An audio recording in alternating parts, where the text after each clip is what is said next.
Hey guys, welcome back to the channel.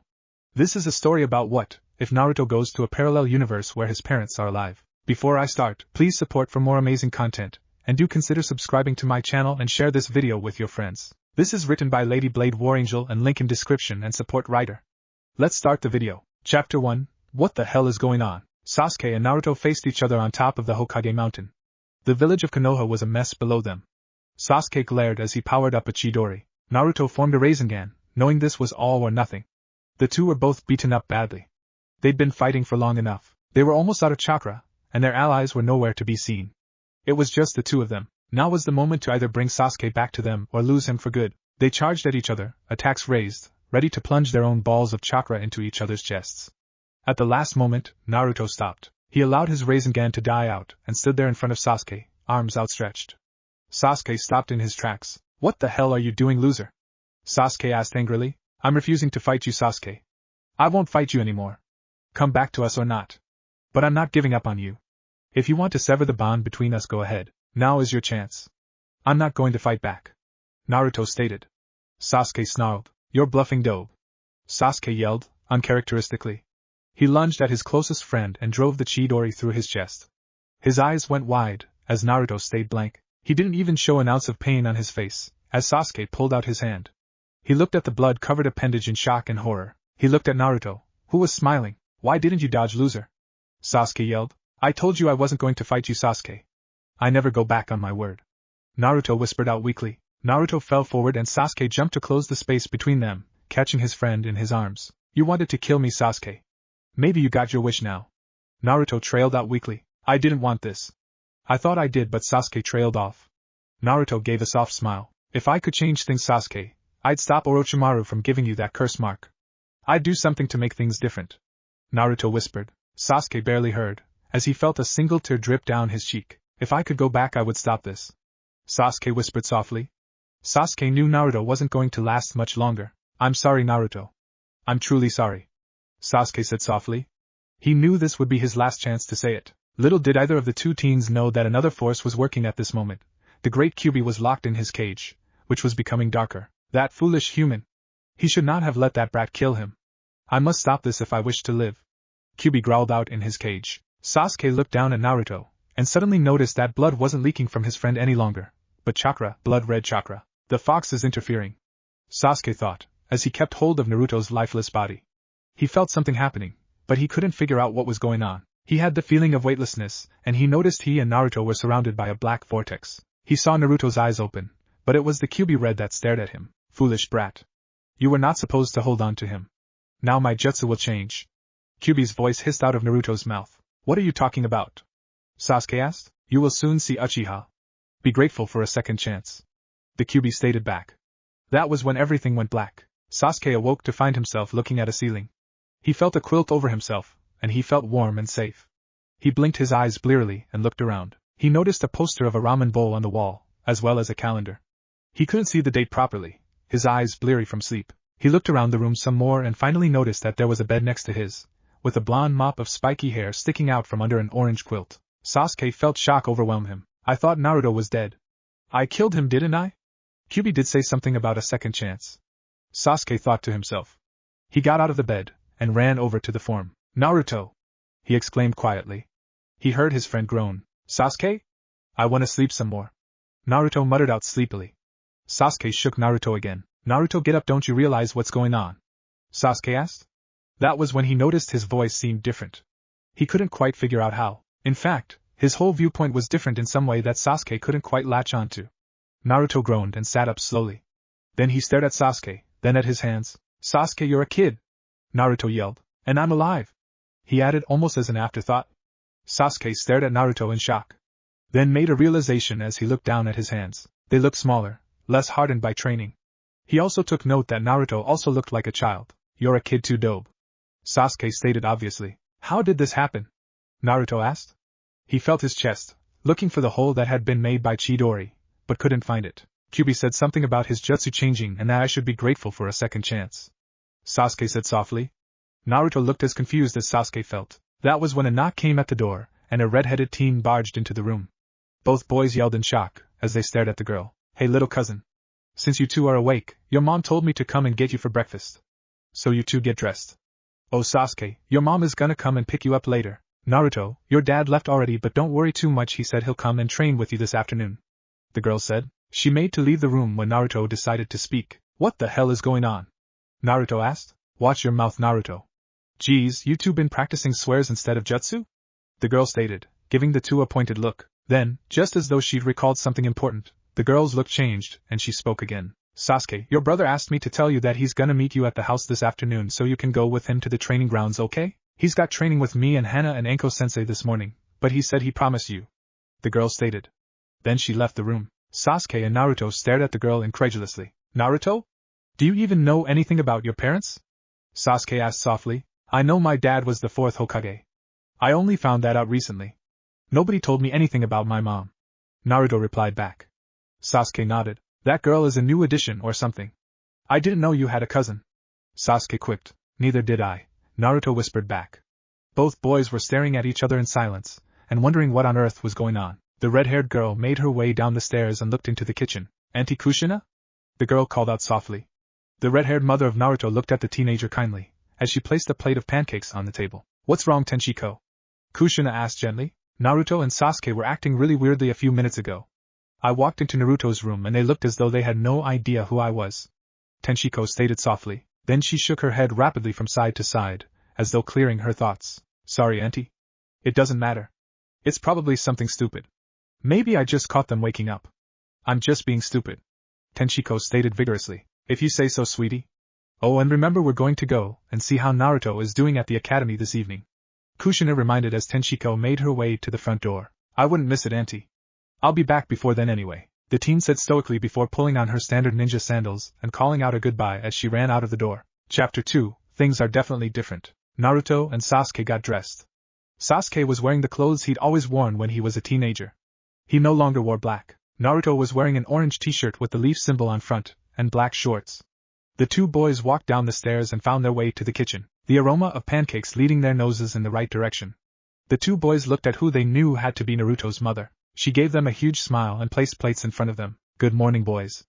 Tenchiko told me you two are acting a little weird today. The red-haired female stated in amusement. Sasuke and Naruto couldn't help but look at each other nervously. Naruto? Is something wrong? She asked kindly. Nothing's wrong, Naruto said bluntly. The female gave another grin as she placed strawberries, chocolate chips, maple syrup and whipped cream on the table. I'm your mom, Naruto Uzumaki Namikaze. I know when something's wrong with you. So does Tenchiko. She's been with us since you were a tiny baby. The woman stated cheerfully. Naruto and I had a fight because he woke me up yelling about ramen in his sleep. Sasuke shot out. It was true. At least it had been true in their time. They had had a fight just like that as genin. That had been before Sasuke had left to join Orochimaru, however. Naruto nodded in agreement. Okay. How many times are you going to argue about that now? The redhead asked. A twinkle of amusement shone in her eyes. Sasuke? Your mom will be here to pick you up soon, so hurry up and eat your breakfast, okay? She added. Sasuke nodded and both boys ate quickly. They needed to talk before Sasuke's mother came to pick him up after all. Fugaku Uchiha looked at his wife as she cleaned the dishes from breakfast. Why do you let Sasuke spend so much time with that child? Fugaku asked. Are you trying to tell me that you dislike Sasuke spending time with the son of the Hokage? Mikoto replied. Not wanting to have the same argument with her husband again. If he were a normal child then no. But he isn't. He's the carrier of Kyuubi. Fugaku hissed. Yes, Fugaku. The carrier. Not the Kyuubi. He's just a little boy. Both he and Sasuke have been best friends ever since they were babies. I don't know why it bothers you so much, Mikoto stated. Before Fugaku could reply, Mikoto left the room. I'll just go and talk to Kushina for a while. Mikoto thought to herself as she left the house. Sasuke and Naruto were looking at each other in what seemed to be Naruto's room in a home the blonde had never known. Apparently we're best friends, Sasuke stated. Well, that won't be hard to act, because we were always best friends. Naruto replied. My family are still alive. Sasuke said softly. That's something we can make sure stays that way. Naruto stated. You have a cousin, who's on the same team as Itachi. Which means Itachi wasn't trying to be a genius at the academy. So things have definitely changed. I don't think Itachi is going to kill the clan. If he's on a team with your cousin, then he isn't in Umbu. Which means he'll never get the order unless he joins, Sasuke quipped. Naruto nodded. Unless he joins now. But if he's on a genin team then it's not likely. Which means that the massacre will go ahead with someone else doing the killing, or that the Uchiha clan has never tried a coup on the village. Naruto added. We have to keep an eye on what is going on in both our homes. I mean, your father is the Hokage. If there are plans to take over the village, your father will know. You might hear something about it. I'll listen well at my home. My father is the head of the Uchiha clan. If there is a coup planned, he'll know about it. They'll have someone else within Umbu. Sasuke told Naruto wryly. We have to act like kid Sasuke. It's going to be hard. Naruto replied. But there are things we can change. Naruto added. Like what? Sasuke asked. Well, obviously, the massacre of your clan. But also, Orochimaru giving you the curse mark. Haku and Zabuza. Maybe we can stop Niji's father from being killed. Naruto replied. We could cut Orochimaru down in that forest, and make sure he doesn't kill the third. Sasuke said softly. We need to know more first. We can't just act hastily. We need a plan and information. Naruto quipped. Both boys nodded.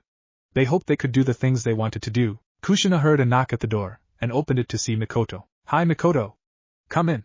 Kushina exclaimed happily. Mikoto nodded and the two walked into the kitchen. How are things? Kushina asked. Horrible. I don't understand why Fugaku is so against the two boys being friends. Mikoto stated. Naruto is a good boy.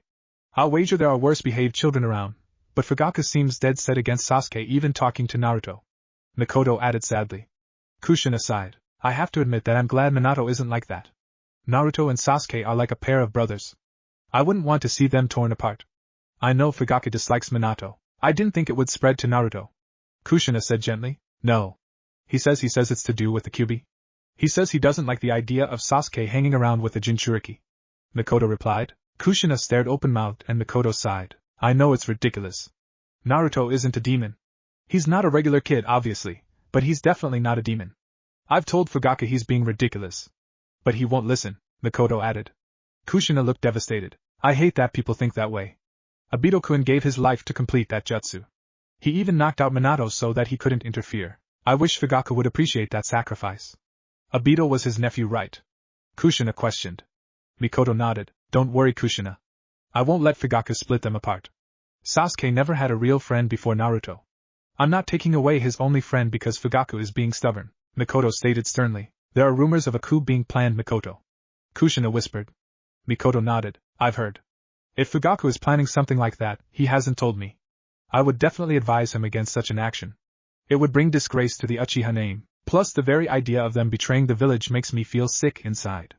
I dread the day something like that happens. Mikoto replied, also whispering. Naruto and Sasuke had heard the whole conversation. They had heard the door, and had snuck down to listen to their mother's talk. Now they snuck back upstairs to discuss what they'd heard. There's no way I'm letting my father take away any friend of mine. Sasuke hissed angrily. Sasuke, your mom won't let that happen. Naruto replied. I know my father. He'll try something. There's something bothering me though. Sasuke stated. Naruto waited for Sasuke to continue. My mother was in on the coup in our timeline. I suppose my father didn't trust her in this timeline. She's on too friendly terms with your mother.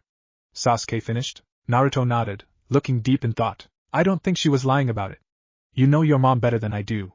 Do you think she's lying? Naruto asked. Sasuke shook his head. No. She wasn't lying. She doesn't like to lie. She would have tried to steer the conversation elsewhere. Sasuke replied. Naruto nodded. It looks like maybe your dad isn't planning on doing anything that involves your family. Maybe that's why he doesn't want me hanging around with you. I am the Hokage's son. If he's planning to overthrow the Hokage, maybe he thinks it'd be best for you not to be with me. Naruto stated calmly. I'm going to listen out for anything until I see you. If it's that important, I'll sneak over here.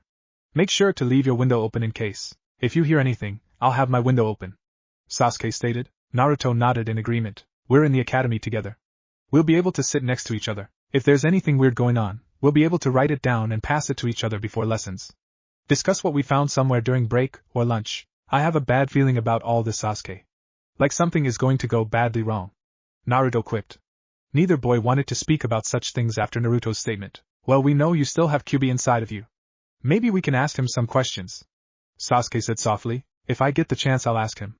Otherwise we'll have to wait until we're by ourselves. Apart from the fact that it'll look weird around other people, we also have to determine the strength of our own bodies.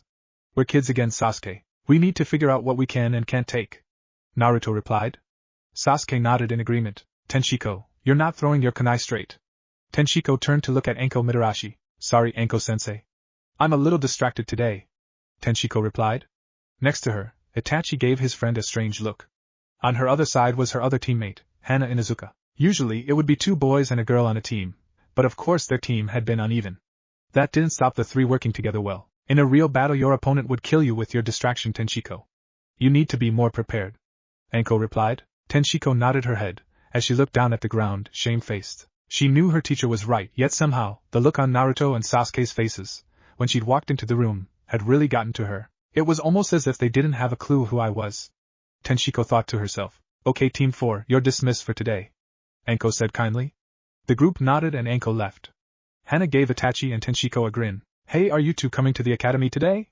I'm coming with my mother to see how Kiba's been doing, Hana stated. Her dog barked happily next to her. Of course. I can't miss Naruto's first review, right? Tenshiko replied. Itachi also nodded in acknowledgement.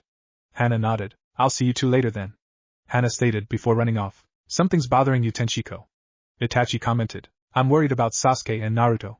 They were acting strangely this morning, Tenshiko stated. Things are strange at my house also. My father has meetings with the other clan members, but he orders me to stay at home. I followed him one night, and Itachi trailed off. He looked at Tenshiko, who waited for him to finish the sentence. They're discussing a coup, Tenshiko. They want to kill your uncle and take over. I don't know what to do, Tenshiko. I don't know whether to tell Hokage-sama or just keep my mouth shut. My father hasn't involved my mother, but I'm scared of him involving Sasuke. He wants Shisui to help with the coup, because he's an Umbu, but Shisui refused. Itachi looked at Tenshiko, a tortured expression in his eyes, hoping she could help him face this dilemma. We should tell my uncle. If we don't, then he might be killed, and that is something I don't want to risk. Uncle will know what to do about this better than we will. Besides, if he knows, casualties can be avoided, Tenshiko said softly. Itachi nodded. You know I trust your opinion above all others, Tenshiko. I stayed back in the academy so we could graduate together. You and Shisui were my first friends. I don't want this to get out of hand, Itachi stated. Tenshiko nodded, and the pair walked off towards the Namikaze's home. Naruto and Sasuke had spent time discussing how to code their messages to each other when Naruto's bedroom door opened. Naruto and Sasuke looked up to see Tenshiko and Itachi standing there. Hi, Aniki, Sasuke said softly. Itachi gave him a strange look. We're going to go train for a little while. Then we're coming back so that you, mother, and I can go with Naruto, Tenshiko, Auntie Kushina and Uncle Minato to your academy review, Itachi stated. Sasuke nodded and got up, dusting his shorts off and getting ready to leave. Sasuke? You didn't ask if father was coming, Itachi stated. Why ask when I know he isn't coming? Sasuke said coldly. In his head he felt like slapping himself for talking without thinking first. Itachi's eyebrow raised and he looked at Tenshiko. How about Naruto and I come with you? We can all train together, Tenshiko stated. Naruto grinned widely and nodded. Sasuke moved closer to Naruto, which practically counted as agreeing. So the group left the house after shouting out a goodbye to Mikoto and Kushina. Naruto and Sasuke were watching carefully as Itachi and Tenshiko gave them training instructions. Neither Itachi nor Tenshiko knew how well Naruto could hear when he wanted to. He had always had sensitive hearing, but he had no idea why. So while he and Sasuke pretended to spar, Naruto listened to Itachi and Tenshiko's conversation. Do you think that bloodshed can really be avoided, Tenshiko? Itachi asked softly. Tenshiko nodded. I think so. Uncle wouldn't want to see anything truly awful happen. I'm not sure about Danzo though. That old bastard is practically evil. It would suit him for the Uchiha clan to be wiped out. I'm almost glad that you held yourself back. If you hadn't, you'd have graduated at age 8 and probably ended up in Root. You know Danzo has complete control over Root and never discusses their actions with Uncle Minato, Tenshiko whispered back. Itachi nodded this time. Danzo is dangerous. Shisui isn't in Root, thankfully. But this is all dangerous, Tenshiko. We haven't the choice but to tell Hokage-sama about all this. He's clever enough to know how to avoid bloodshed. Hopefully we won't need to worry about Danzo. At least for now, Itachi replied. Naruto gave Sasuke a blink, then a wink, to signal that he'd found out something interesting from the conversation. Naruto, Sasuke, we'd better head back. Your reviews will be happening in an hour or so, Tenshiko said kindly. Naruto and Sasuke both pretended to be excited about the prospect, but they really wanted to talk about what Naruto had heard. Come on, Sasuke. Mother will be at home now. You need to get changed out of those clothes, they're covered in mud, Itachi stated stoically. Sasuke nodded. See you later, Naruto, Sasuke said. Naruto nodded. Yes, see you later, Sasuke, Naruto replied. Both of them were led in opposite directions. That evening, when Sasuke and Naruto saw each other again, Naruto was dressed in a clean pair of black shorts and a white t-shirt exactly like one Sasuke remembered him wearing when he was younger. Sasuke was dressed in his usual outfit, of course. Itachi had carried Sasuke on his back to the academy. Sasuke could see Naruto being carried on Tenshiko's back. Things have definitely changed, Sasuke thought to himself, as Itachi let him down, and he ran over to Naruto. Naruto grinned as Tenshiko let him down. The two boys stood together and looked around. The outside of the school was filled with students that they'd known as children. Naruto took note of Hinata standing next to her father, blushing furiously, as always. Shino was with his parents, being silent. Shikamaru was on his father's back, sleeping as he usually was. His mother stood beside them. Chuji and his father were eating while Chuji's mother watched over them. Ino, however, seemed to be anxious and looking for someone. Naruto gave Sasuke a nudge. She's looking for Sakura. Naruto whispered. Sasuke nodded. That was when Ino started jumping up and down happily, and pointing out to her father.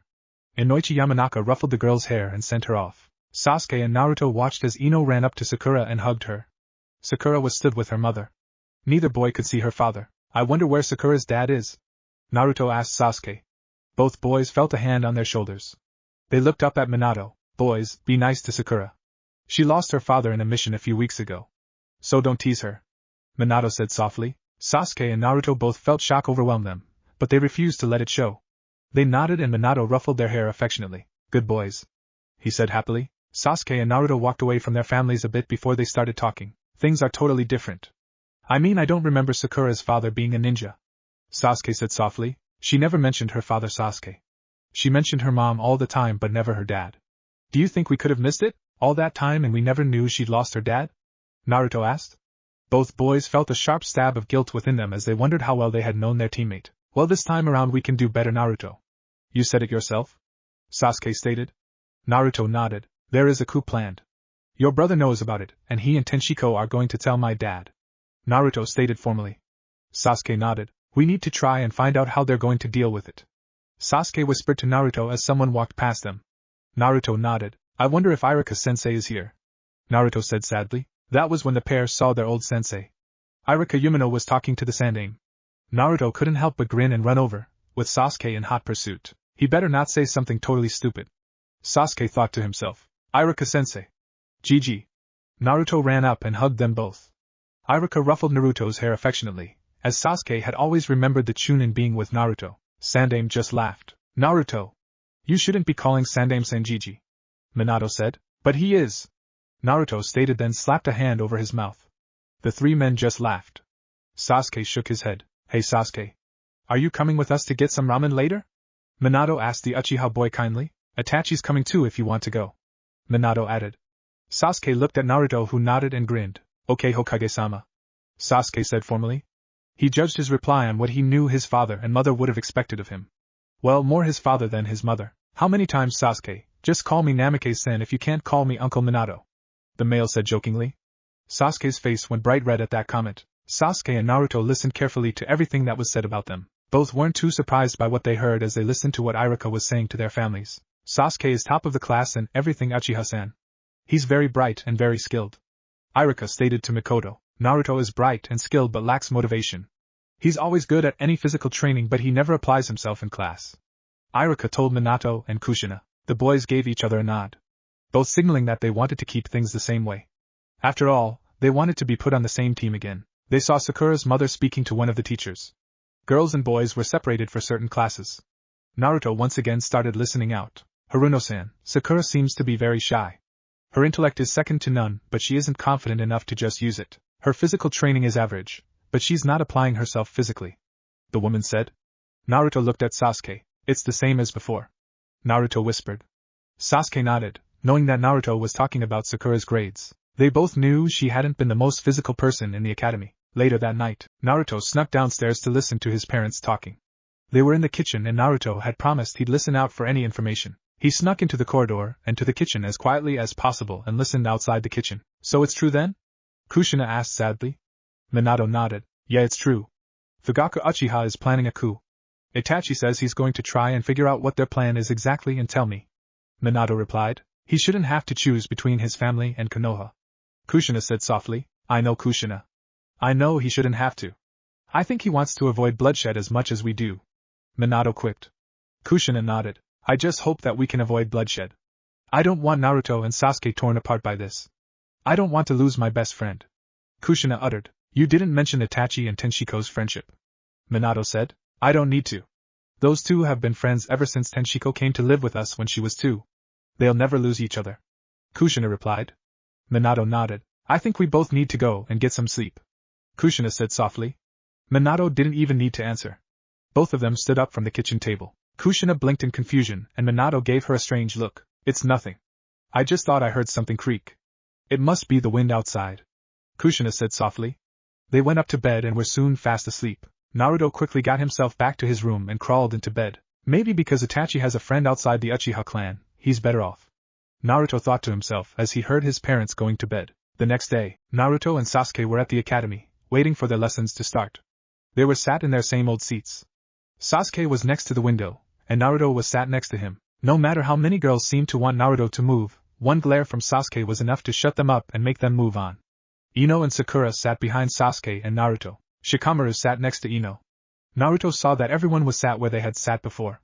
That was when Iruka came in and everyone started paying attention. Naruto sat up straight and listened to what Iruka was saying. He felt Sasuke's hand clasp his and Naruto felt the piece of paper left behind. He peered at the note and gave the barest trace of a grin. Hey Dobe, you never used to pay attention in class before. Why are you interested all of a sudden? Naruto quickly scribbled on the back of the note, while Iruka wasn't looking. Don't worry team, I won't blow our plan. But I think I should have paid more attention to what Iruka-sensei was saying.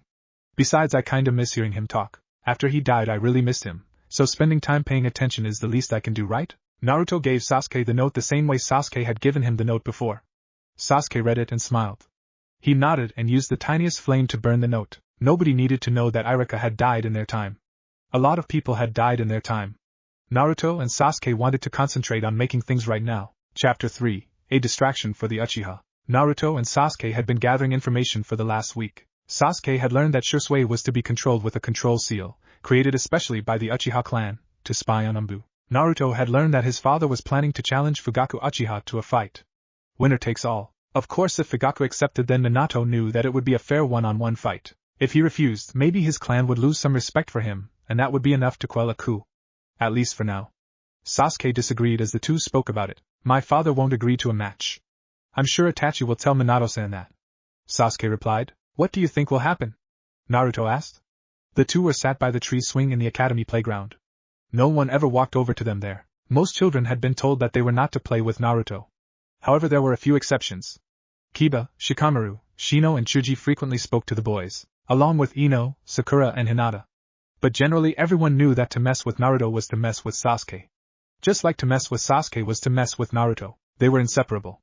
At the end of each day, Naruto and Sasuke were picked up by Tenshiko and Itachi. They would walk to Ichiraku Ramen and the boys would be treated by their elder siblings. Then they would usually walk to Naruto's home or to one of the village training grounds. Of course, there were the rare occasions when Itachi would lead them to one of the Uchiha estate training grounds. Both boys almost wished they would go to the Uchiha estate training grounds. They needed more information about the coup. That afternoon, the boys got their wish. As they were walking, Itachi started taking the lead, meaning they were going to an Uchiha estate training ground. They arrived and soon enough the boys were training. However, Tenshiko had Naruto sparring with her, and Sasuke was sparring with Itachi. Both boys held back so that they seemed weaker than Tenshiko and Itachi. After all, they had all these techniques that they perfected in the future, but using them now would blow their cover. Naruto was supposed to be dodging kunai, however he got a jolt of energy from the fox, and he lost his concentration. A kunai slipped through his defenses and slashed his right shoulder. Tenshiko's eyes went wide in horror. Oh my god Naruto, are you alright? Tenshiko yelled frantically. Itachi and Sasuke stopped their own sparring session and Sasuke ran over to Naruto. Seeing the blood slip through his friend's fingers, from the wound that he was trying to cover up, brought back too many memories. I'll be okay. I'll go and get a bandage from Auntie Mikoto, Naruto said quietly. He'd taken note of the look on Sasuke's face, and he knew that his friend would have nightmares tonight. Before Tenshiko, Itachi or Sasuke could offer to go with him, Naruto was gone. Naruto walked round to the Uchiha clan main house. He went inside without thinking of knocking. It was an old habit that he'd acquired when he'd been Sasuke's teammate. After all, in their timeline, Sasuke and Naruto had both lived alone. Barging in and out of each other's homes was something they did on a regular basis. This time Naruto hadn't even considered the ramifications. Naruto walked into the kitchen only to find that Mikoto wasn't there. After being around Sasuke for so long, he knew exactly where the bandages were kept. That hadn't changed, mainly because Sasuke had never changed the position of anything in the house after the death of his parents. He cleaned the slash neatly and placed a large bandage on his shoulder. That was when he heard voices. Naruto walked towards the voices and found himself at the doors of what Sasuke called the family meeting room. He could hear the voices clearly now. Fugaku, Shisui is in our control now. We need to stop the Hokage. Both your son and your wife are traitors Fugaku. If they are giving the Hokage information, then our plan will fail. A male said ominously. We won't fail. We'll carry out the plan tomorrow night. We need the Hokage distracted. Fugaku stated firmly. There is an easy way to distract the Hokage. Take his son. You don't even need to kill the boy. Just hide him somewhere. The Hokage will be so busy searching for his child that he won't even consider what we're up to. Another man said. Naruto's eyes went wide. He felt a hand on his shoulder and turned to look at Sasuke. His eyes were glazed over. It was subtle. The only reason that Naruto had noticed is because he had been looking for the signs of control. He didn't have much of a chance against Sasuke of the Mirage by himself. His body was too young and inexperienced to fight back. The screen door slid open and Fugaku Uchiha was staring down at him. Hello, Naruto. It seems you've made things convenient. Fugaku stated. Naruto didn't know how to answer that comment. That was when he felt a sharp blow to the back of his neck and everything went black. It was getting dark now. Sasuke was worried. He knew Naruto and he knew Naruto didn't just wander off and stare at trees for hours. Naruto's focus was training. Sasuke had started to worry when Naruto didn't come back after an hour. Tenshiko and Itachi were both starting to worry now that it was dark. The group walked back to Sasuke's house only to see Mikoto in the kitchen, holding a bloodied cloth and no one else in the room. Who hurt themselves? Mikoto asked. Naruto. He got a cut on his shoulder. He said he was coming here so you could help him fix it up, mother. Itachi replied seriously. Mikoto looked troubled. That would explain the missing bandages and the bloody cloth. But why is Naruto's shirt here on the ground if he patched himself up? Mikoto asked. Sasuke felt a cold shiver of fear run through him when he saw Naruto's shirt. It was his favorite and Sasuke knew Naruto would never leave it lying around any house. That was when Fugaku Uchiha walked into the kitchen. Fugaku? Have you seen Naruto today? Mikoto asked. Yes, he came in with a cut shoulder. You weren't here so I patched the boy up and sent him on his way. Fugaku stated. Mikoto looked at the shirt in her hands fearfully. Was he not wearing his shirt when he left? Mikoto asked. No, I told him to take one of Sasuke's shirts. After all, the son of the Hokage can't be seen running around in torn clothing. Fugaku stated.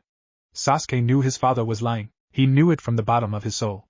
For the first time in his life, Sasuke felt a deep hatred for his own father. Naruto awoke to find himself in the sewer of his mind.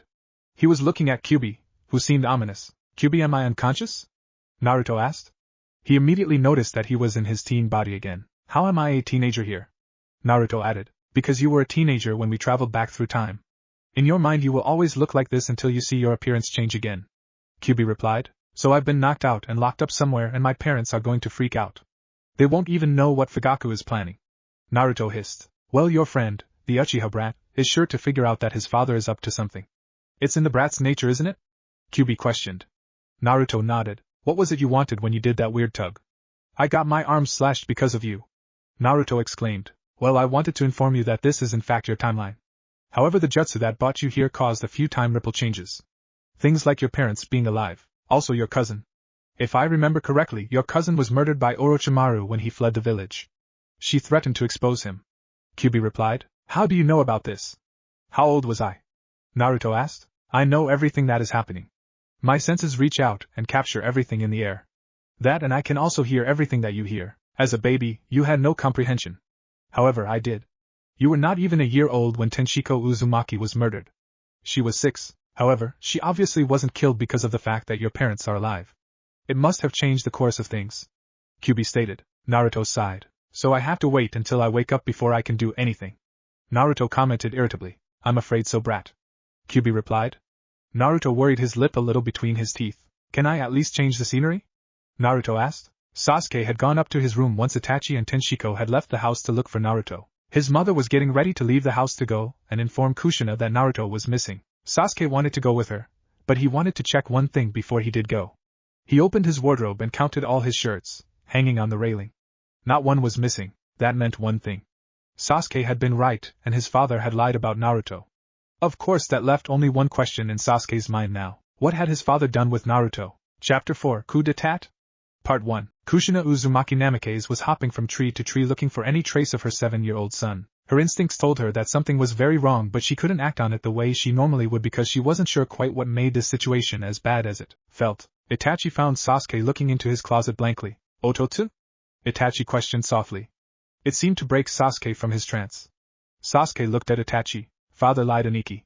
Sasuke said quietly. What do you mean, Sasuke? Itachi asked firmly. None of my shirts are gone. He never gave one to Naruto. So he isn't telling the truth about it. If he isn't telling the truth about that, then what else isn't father telling us the truth about? Sasuke asked. Sasuke wanted to make it seem like he was curious and frightened, rather than pointing out obvious facts. After all, he was supposed to be 7. Itachi glared at the wall. I don't know, Sasuke, but I intend to find out. Itachi replied. With that, Itachi had left the room. Tenchiko was searching through every nook and cranny she could find on the Uchiha estate. She knew Naruto wouldn't wander off by himself. It wasn't like him to do such a thing. The boy she knew would never want to hurt his parents in such a way.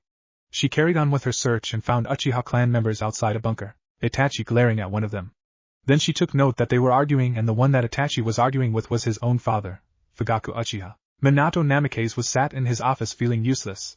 He'd sent Kakashi to search for Naruto, knowing that this might just be the point that the Uchiha clan were looking for to distract him. He hated himself for it, but if he left his office and went looking, he was almost positive that the coup would start. He prayed for news every second as he waited. Itachi glared viciously at his father. I know you took Naruto, father. He's just a little child. He's Sasuke's best friend. How could you do this? Itachi yelled angrily.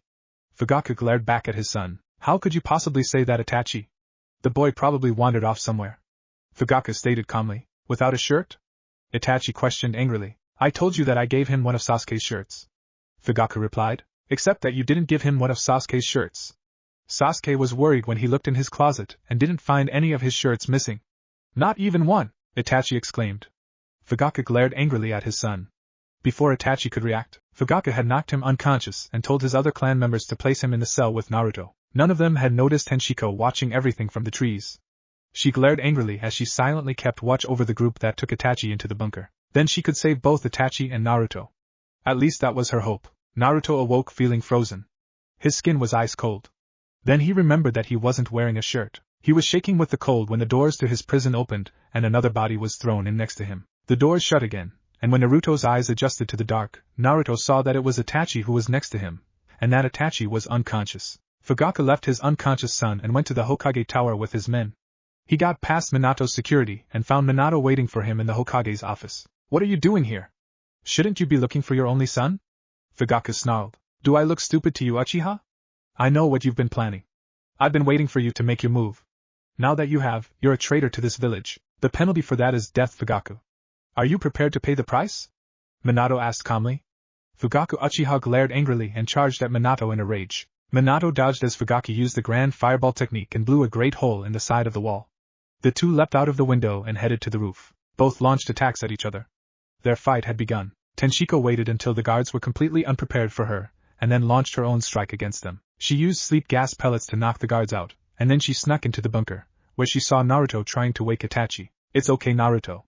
We need to get out of here, Tenchiko said gently.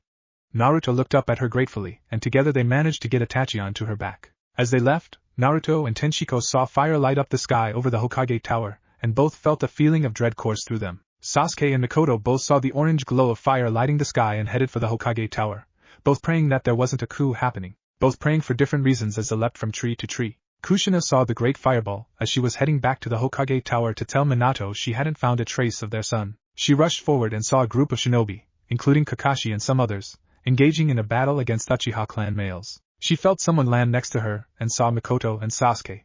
Sasuke looked at the battle with horror and disgust on his young face. Both women looked at each other, trying to reassure the other. Even with the chaos going on around them, they both remembered that they were friends. Tenchiko and Naruto were still moving when someone landed in front of them.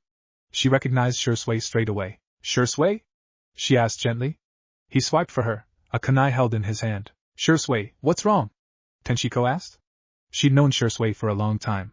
He'd taken her and Itachi for ramen plenty of times when she was a young child. Shursui's face stayed completely blank. Tenchiko looked at Shursui properly. She noticed his black expression, his slightly glazed eyes and his unwillingness to speak, as well as his attempts to attack her. You're under a control seal, aren't you? She questioned softly as Shursui leapt towards her again. Naruto looked up at her. His skin was pale like paper and Tenchiko knew that if she didn't find him somewhere warm and soon, then he'd get ill. All she had to figure out was how to break a control seal. Chapter 5, Coup d'etat? Part 2, Minato and Fugaku glared at each other angrily. How dare you use my son as a bartering chip? Minato hissed. Children can be your greatest weakness, Minato. Fugaku stated. You have 2 sons, Fugaku. Minato quipped. To continue the Uchiha line and to have well-trained weapons, a man needs a son. Fugaku replied. What about Sasuke? Minato asked, genuine curiosity shone in his eyes. He was lucky. Fugaku stated. Minato bit his lip and threw an effortless punch into Fugaku's gut. Sasuke looked at the other fighters. His clan members. He took note of their appearance. Most had a glazed-over expression in their eyes. There were only 2 or 3 of them that seemed to be fully focused. Mother, why do most of our clan members look like they're unfocused? Sasuke asked. Not wanting to tell Kushina and Mikoto that they were obviously being controlled. He's right. I can only see 3 others without a glazed expression. Do you think that they're being controlled? Kushina asked. Mikoto nodded. We need to tell Kakashi. One of his specialties is seals. Kushina said softly. Both females leapt forward, looking for Kakashi in the fray. Sasuke stayed perfectly still, having a bad feeling that Naruto wasn't okay. Tenshiko was still holding on to Itachi when Shursui struck. His sword came out of its sheath so quickly that Tenshiko almost hadn't noticed it. She laid Itachi down on the ground and pulled Naruto over to sit next to him. Stay here, Naruto. I'm going to lead him away. Once I'm gone, go and find help. Tenshiko whispered. Before Naruto could protest, Tenshiko was gone. Shursui followed her and Naruto felt the cold attacking him even more bitterly. He looked at Itachi, who was still unconscious. He checked for the older boy's pulse. Finding it strong, he decided to do what he'd been told. After all, without help, he and Itachi were in a bad situation. He had the body of a 7-year-old, and the same limits. He couldn't protect them properly if someone attacked them. He hit Itachi by shoving the elder Uchiha brother under a bush. Damn, he's heavy. Naruto thought to himself as he arranged the leaves of the bush to hide Itachi better. Then he left, promising himself he'd be back with help in no time at all. Sasuke felt a familiar presence heading towards them. He almost let out a sigh of relief as he realized it was Naruto. The boy landed next to him, without a shirt. Sasuke pulled out something from the pack he'd been carrying. He thrust the object into Naruto's hands, and Naruto realized it was a shirt. Put it on, Dobe, or you're going to freeze, Sasuke stated. Naruto nodded gratefully and threw on the shirt. Sasuke knew that he must have been cold to not even reply. Itachi's unconscious. Tenshiko led Shursui away from us. She said something about him being controlled by a seal, or something like that. I couldn't hear myself think over my chattering teeth. Naruto replied. He sounded more like an adult, and Sasuke elbowed his friend in the ribs. We're meant to be kids, Naruto. Sasuke hissed. Naruto nodded and shrugged as he seemed to be warming up. So who do we talk to? Naruto asked. Well, our mothers are looking for Kakashi. Seems this coup isn't a clan effort. Sasuke replied. Tenshiko was trying to avoid a fight with Shursui, but she knew that wouldn't be possible. Soon she was using a branch to defend herself from Shursui's sword. However, swords cut through wood, and Tenshiko knew she'd be running out of defense sooner or later. Mikoto and Kushina both saw Kakashi and landed gracefully either side of the Umbu operative. They soon took care of his opponent, and grabbed hold of Kakashi's arms, one on each side, and dragged him away from the fight. The silver-haired male didn't argue with the 2 women. They were known as the most bad-tempered kunoichi in the village for a good reason. Tenshiko was tripped and fell to the ground. Shursui stood over her, ready to plunge his sword into her heart. She closed her eyes and bit hard at her lip. This is the end, she thought to herself. She waited for the impact, but it never came. She opened her eyes to see her savior, Itachi, hoisting Shursui over his shoulder. We should get going, Itachi stated blandly. Tenshiko nodded and the pair headed towards the Hokage tower. Both of them knowing that everyone would be there instinctively. Kakashi stared at the 2 females incredulously. You want me to what now? Kakashi asked. We want you to remove the control seals on the Uchiha clan members. Most of these people aren't fighting with their own free will, Kushina stated. Kakashi sighed and picked himself up. I'll do my best, Kakashi stated. He started using different hand signs faster than either woman could follow. Naruto and Sasuke watched as several clan members seemed to drop their weapons, looking dazed and confused by their surroundings. Both boys smiled at each other. That was when Naruto's eyes went wide, as a kunai was pressed to his neck. Minato and Fugaku glared at each other. Both were beat up and Minato could see the exhaustion in his opponent's face. That was when Minato noticed several of the Uchiha clan throwing their weapons down, looking confused. Give up, Fugaku. Your clan have already thrown down their weapons, Minato stated. Fugaku looked furious. Then his eyes rested on something that made him smirk. Minato's gaze followed Fugaku's eye line and his own eyes went wide. Before he even moved, Fugaku was already gone, headed towards the small forms of Sasuke and Naruto. Minato knew he'd be heading for Naruto. Mikoto and Kushina saw Naruto standing with Sasuke. I told you he'd be alright, Mikoto told her friend. Kushina grinned at the sight of her young son, until she saw Fugaku holding a kunai to his neck. She rushed forwards, with Kakashi and Mikoto, and she saw Minato was already there, glaring at the other male. Let go of my son! Minato hissed angrily. Fugaku, what are you doing? He's a little boy, Mikoto yelled. She saw Sasuke trembling slightly and wondered how Fugaku could take his son's best friend as a hostage, even in front of the boy. Tenshiko and Itachi got to the Hokage tower to see Fugaku Uchiha, with a kunai blade against Naruto's throat. Tenshiko could see her uncle and aunt standing there looking shocked. Sasuke looked shell-shocked. Mikoto looked disgusted and furious. Tenshiko and Itachi rushed to the spot and stared as Naruto seemed to be wriggling around in Fugaka's grip. If I can't win, I'll at least have half a victory. Fugaka hissed angrily. Before Tenshiko could react, she saw Itachi already running forward. She heard the chink of metal against metal, and before she could see what was happening, she saw Itachi standing over his father. Blood was pooling around the man, and Naruto was in Itachi's arms. Sasuke stared in shock, and everyone seemed frozen in complete silence. One thing was for sure, the coup was definitely over, but at what price? Chapter 6, Harsh Aftermath. Itachi looked down at his father. The man was surely dead. There wasn't any other way to think. Itachi gave Naruto to Minato as he still stared down at his father in shock. He felt a hand on his shoulder and looked at his mother. Mother? I wanted to save the clan. Father Itachi couldn't say anymore. A few tears had leaked from his eyes. Mikoto pulled her eldest son into her arms. You did your duty, Itachi. I know you didn't do this deliberately. Don't blame yourself. Mikoto told her son. Itachi couldn't help but embrace his mother and let her lead him away. He wasn't sure he could ever forgive himself. Sasuke was shaking. He knew that Itachi had done his duty. He knew that his father had betrayed the village and was about to kill Naruto. Still, images from his past, from the first timeline, rose up in his mind and made him feel sick to his stomach. He saw that the other clan members were being rounded up and herded off. No doubt they would be interrogated by Ibiki about what they knew. Sasuke felt a hand grip his. He looked to see Naruto next to him. The boy's blue eyes begged Sasuke not to hate him. This isn't your fault, Naruto. Sasuke whispered. If it wasn't for me, your brother wouldn't have. Sasuke cut Naruto off. My father would have killed you. You couldn't have known what he was planning. This isn't your fault, Naruto. My father changed. I don't know how or when or if it's just a product of this timeline, or if he was like this in our timeline too. All I know is that he isn't the father I always remembered. He made his choices. He would have been executed for treason anyway. At least Itachi stopped him from killing you. Sasuke said softly. Naruto gripped onto Sasuke's hand a little tighter. It was a childish impulse, and even as Sasuke squeezed back, they both knew it was a childish impulse, but they needed to be sure that they were both together. Sasuke didn't add that he couldn't have lived with himself if Naruto had been killed. He didn't say that Naruto was his dearest friend, his brother in all the ways that mattered. Naruto didn't say that he was so grateful for Sasuke's forgiveness that he could burst, or that Sasuke meant the same to him. They didn't need to. They walked over to Kushina and didn't say another word. Both of them knew what the other was thinking, and that was all that mattered. Mikoto looked over at Kushina and was grateful to see that she was looking after Sasuke. At that moment, Mikoto knew Itachi needed reassurance. She was also putting off that moment when she would have to explain to Sasuke that his father was dead for the good of the village. She knew she wasn't being very fair to Sasuke. She knew that she should be sat with him right now explaining to him about what would happen now. Mikoto knew all this, but she tried not to think for at least a few more minutes. She looked at Itachi, who was still trembling. Itachi? Mikoto tried to talk to him again. He looked at her sadly. Do you think that Sasuke will forgive me? Itachi asked sadly. I don't think he feels there's anything to forgive, Itachi. Both mother and son looked at Tenshiko in surprise. Sasuke is a lot smarter and a lot more perceptive than we really give him credit for, Itachi.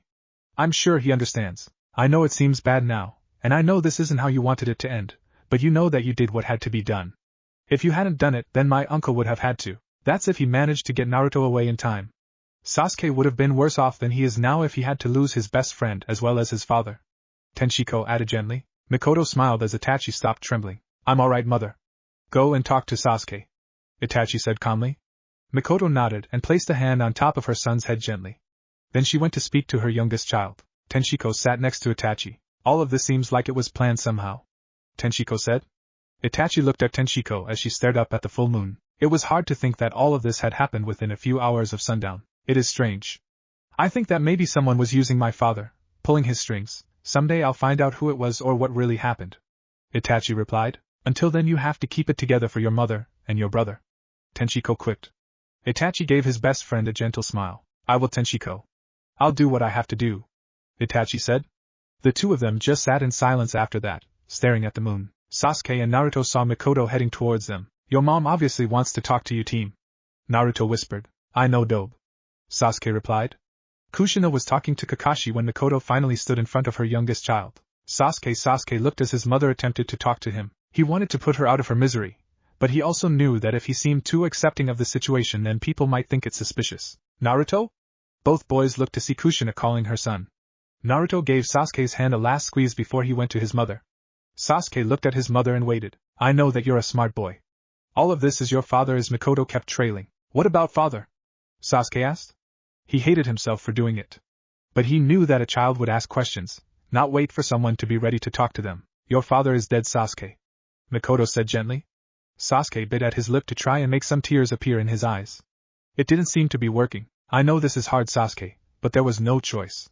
You were right here. I don't want to make this harder for you, sweetheart. I know you're shocked. Mikoto had no idea what to say to her son. Sasuke took a deep breath and then started to let the image that haunted his nightmares into his mind. The image of Naruto, with a Chidori through his chest, dead on the ground. That summoned more than a few tears from him. And as Sasuke felt his mother pull him into a hug, he knew he could forgive Itachi this time around. 1 week later, Sasuke and Naruto were sat in their class at the academy listening to Iruka's lesson. Talk had been rife about the attempted coup, instigated by the Uchiha clan. Sasuke had informed Naruto that the 3 members of the Uchiha clan that were not under a control seal were to be executed as traitors. The others were being given a probationary period. Today, however, Sasuke was more worried about his older brother. When they went outside for their break, Naruto and Sasuke made their way over to the lone swing in the playground and sat on it together. Sasuke looked down at the ground as Naruto waited for Sasuke to speak. My brother is being investigated by Root, Sasuke stated sadly. My dad won't let anything happen to Itachi. Don't worry, Sasuke. I know all of this is weird, but he'll be okay, Naruto reassured. Sasuke gave Naruto a smirk. Yeah, I know. I just never felt like this back then, Sasuke said. Naruto grinned. Well, you have to admit that being a kid has been really interesting so far. Besides, we've got a new mission, Naruto replied. Sasuke gave Naruto an odd look. My dad was talking to my mom last night. A peace emissary is coming from Cloud Country in 2 weeks, Naruto added. Sasuke understood instantly what Naruto was getting at then. You want to stop what happened with Niji's father, don't you? Sasuke replied. Naruto nodded. He'll have the chance of a better childhood. That, and we can't let someone mess with our village when we can do something about it, Naruto quipped. Sasuke shook his head, smirking with amusement. Well, we can plan for it, but we have no idea exactly what will happen. Remember, things have changed now, Sasuke stated. How about compiling a list of possible candidates? Naruto asked. Sasuke bit his lip. If we go by the strength that I should have, then I'm the most likely candidate. Orochimaru is bound to come during our Chunin exams. I'm the youngest in the clan and most of the men think I'm the runt of the litter, Sasuke told Naruto. Naruto glared. You'll be better than all of them, team. So they can think what they want. Naruto huffed. Sasuke smirked at his friend's irritation. It's nice to know that he'll stand up for me, Sasuke thought to himself as they carried on making plans for when the Cloud diplomat would arrive. Sasuke arrived home that day, bringing Naruto with him, only to find Kushina and Mikoto were already sat together talking. Both boys looked at their mothers with curiosity. Hello, boys. Did you both have a good day at the academy? Mikoto asked. Naruto and Sasuke nodded. I'm just going to go and put my bag in my room, Sasuke said. Naruto nodded as if to say he was following, and both boys pretended to head towards Sasuke's room, stopping just outside the front room door. Is Itachi really that bad? Kushina asked her friend softly. Mikoto nodded sadly. He's very depressed since that night. I think he's more worried that Sasuke won't forgive him for taking their father away. He's been avoiding Sasuke like the plague and locking himself in his room most of the time. It helps when Tenshiko comes to visit. I think he trusts her not to hate him, but he doesn't talk to me at all. I know it's only been a week, but Mikoto trailed off. You think this is only the beginning? Kushina replied gently. Mikoto nodded. He seems so lost. I'm trying, but I don't think I can reach him, Mikoto said softly. Tears trailed down her cheeks and Kushina hugged her friend and allowed the woman to cry. After all, no matter how foolish Fugaku had been, he'd been Mikoto's husband, and the father of her children. Kushina knew that Mikoto was avoiding dealing with her own grief because she wanted to help her sons first. Sasuke took a deep breath after the pair had listened into their mother's conversation. They went to Sasuke's room and both put down their bags. Go and talk to Itachi, Sasuke. I know you want to. I'll stay here, Naruto stated. Sasuke nodded and left his best friend in his bedroom. He knew that he needed to speak to his elder brother alone. Itachi sat in his room, looking out of the window and pondering the events of the week before. He had killed his father. No matter what kind of man he was, Fugaku had still been his father. Once the man had actually paid Itachi attention that hadn't involved shinobi training. Itachi wondered exactly when all of this would hit home for his younger brother. He heard a knock on his door, and then heard it open. He turned his head to see Sasuke standing there. Sasuke, I'm not in the mood to train, Itachi said sadly. Sasuke didn't move from the spot where he stood. Itachi turned around fully to face the boy. What's wrong, Sasuke? Itachi asked seriously. Sasuke took a deep breath. I don't care that you killed father, Sasuke said sincerely. Itachi felt his eyes widen. What? Itachi asked. I don't care that you had to kill father. He would have been executed for betraying the village. What happened, happened, and there's nothing you can do to change it, Aniki. But stop shutting yourself away from us. We need you, Itachi. Father did a terrible wrong. Now we're all paying for it. Sasuke replied. I don't give you enough credit, do I, Sasuke? Itachi questioned. What do you mean, Aniki? Sasuke asked. His eyes looked up at Itachi innocently. You hear everything that's going on and you take it in. I forget that you're getting older sometimes. Itachi replied. Sasuke shrugged nonchalantly. I want you to be okay, Itachi. I don't want you to think that I don't forgive you. I do forgive you. If it wasn't for you, then Naruto would be dead and father would be dead anyway. At least we're all still here, right? Sasuke questioned softly. Itachi walked over to Sasuke and pulled his younger sibling into a hug. Yes, Sasuke. We're all still here. Things will be alright. Itachi replied. He felt Sasuke hug him back and then Itachi moved back.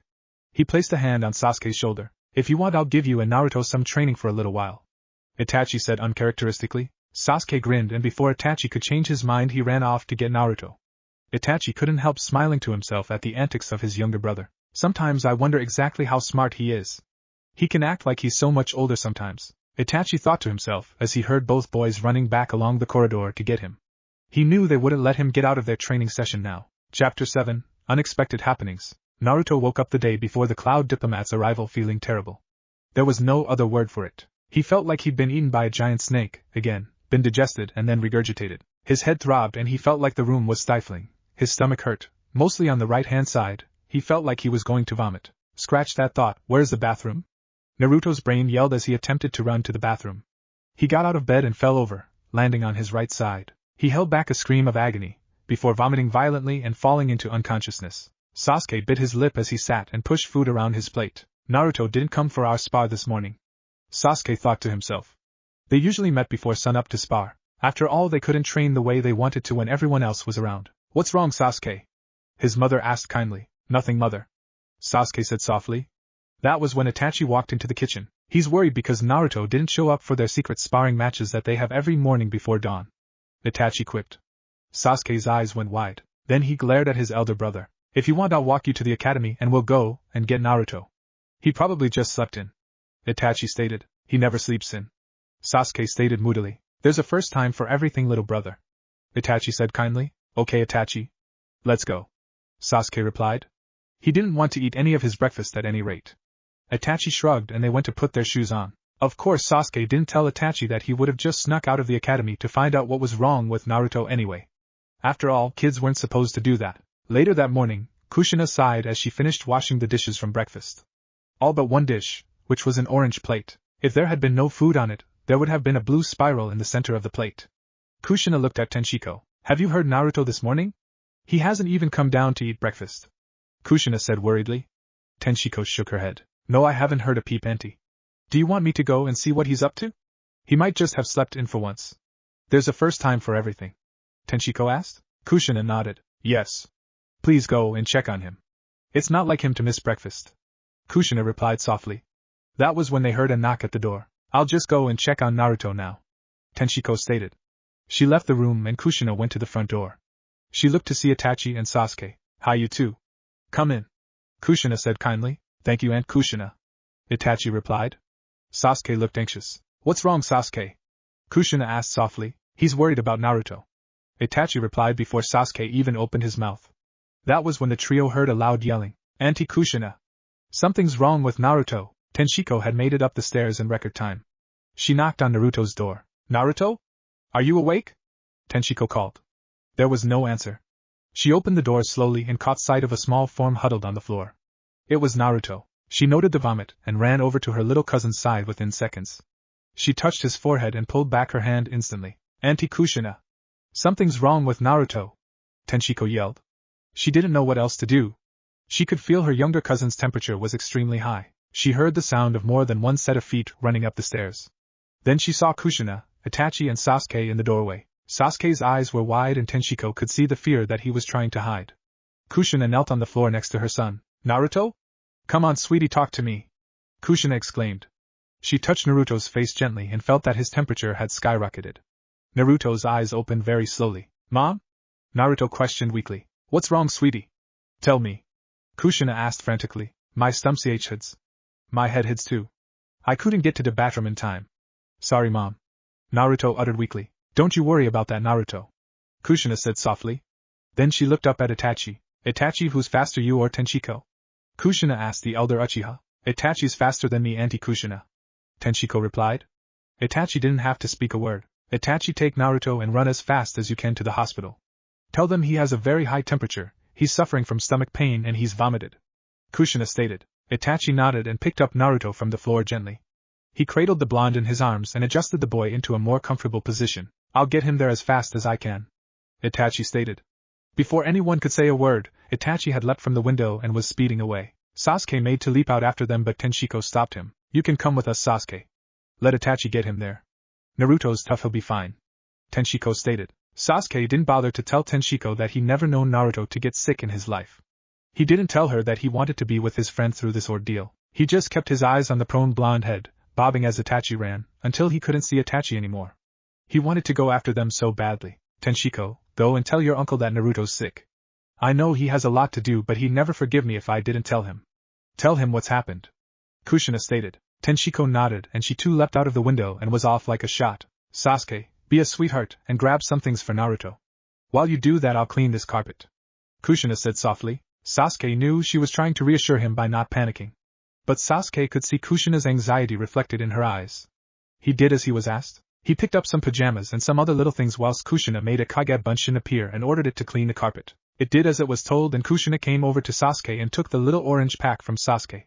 That was when Sasuke noticed Naruto's beaver hat lying on the floor. Naruto had always worn that thing.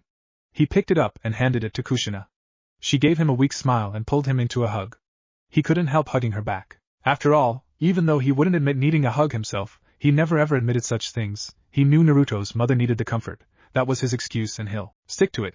And of course he wanted to do the right thing for Naruto's mother. After that they left the house, after Kushina told her clone to go to the academy and tell Iruka what was going on, and sending it on to Mikoto's house after that. Itachi was leaping across rooftops as fast as his feet could go. He could see Naruto's eyes fluttering weakly. He could feel the heat radiating from the boy. Hang on, Naruto. We'll get you to the hospital and you'll be alright. Besides, what would my little brother do without his partner in crime? Itachi said softly. The boy groaned painfully in response. Itachi bit his lip as he kept speeding towards the hospital. Naruto wasn't really sure what was going on at this point. The whole world was on fire. He could feel little breezes of cool air hitting his face, so he knew he was being taken somewhere. He heard someone murmur something to him, but he wasn't sure who it was anymore. He felt himself put onto some form of bed. He could feel cool sheets beneath him. His head rested on something that he assumed was a pillow. He could hear voices all around him. Why should we treat him? One voice said. He's the son of the Hokage. So you'd better look after him properly. Naruto heard Itachi hiss. Itachi's here. Naruto thought to himself. Where's his mother? Another voice asked. She'll be here momentarily. I was the fastest runner, so I brought him here. He needs medical attention, he has a temperature, and he's already vomited. He's barely conscious. So do your jobs and make him well. Itachi yelled. Wow, I didn't know Itachi knew how to speak above serious low tones. Naruto thought to himself. He must be really worried. I guess I'm worried too. Hasn't this already happened to me before? Naruto thought to himself. Minato was sat in his office. Something didn't feel right to him. Old Sarutobi was also sat in the office.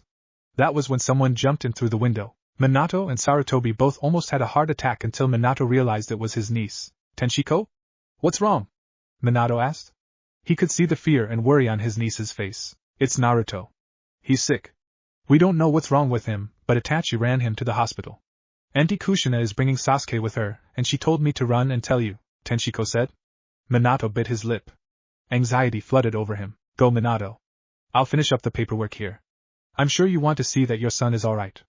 Sarutobi replied kindly. Minato nodded. Thank you, Sandaime-sama. Minato replied gratefully.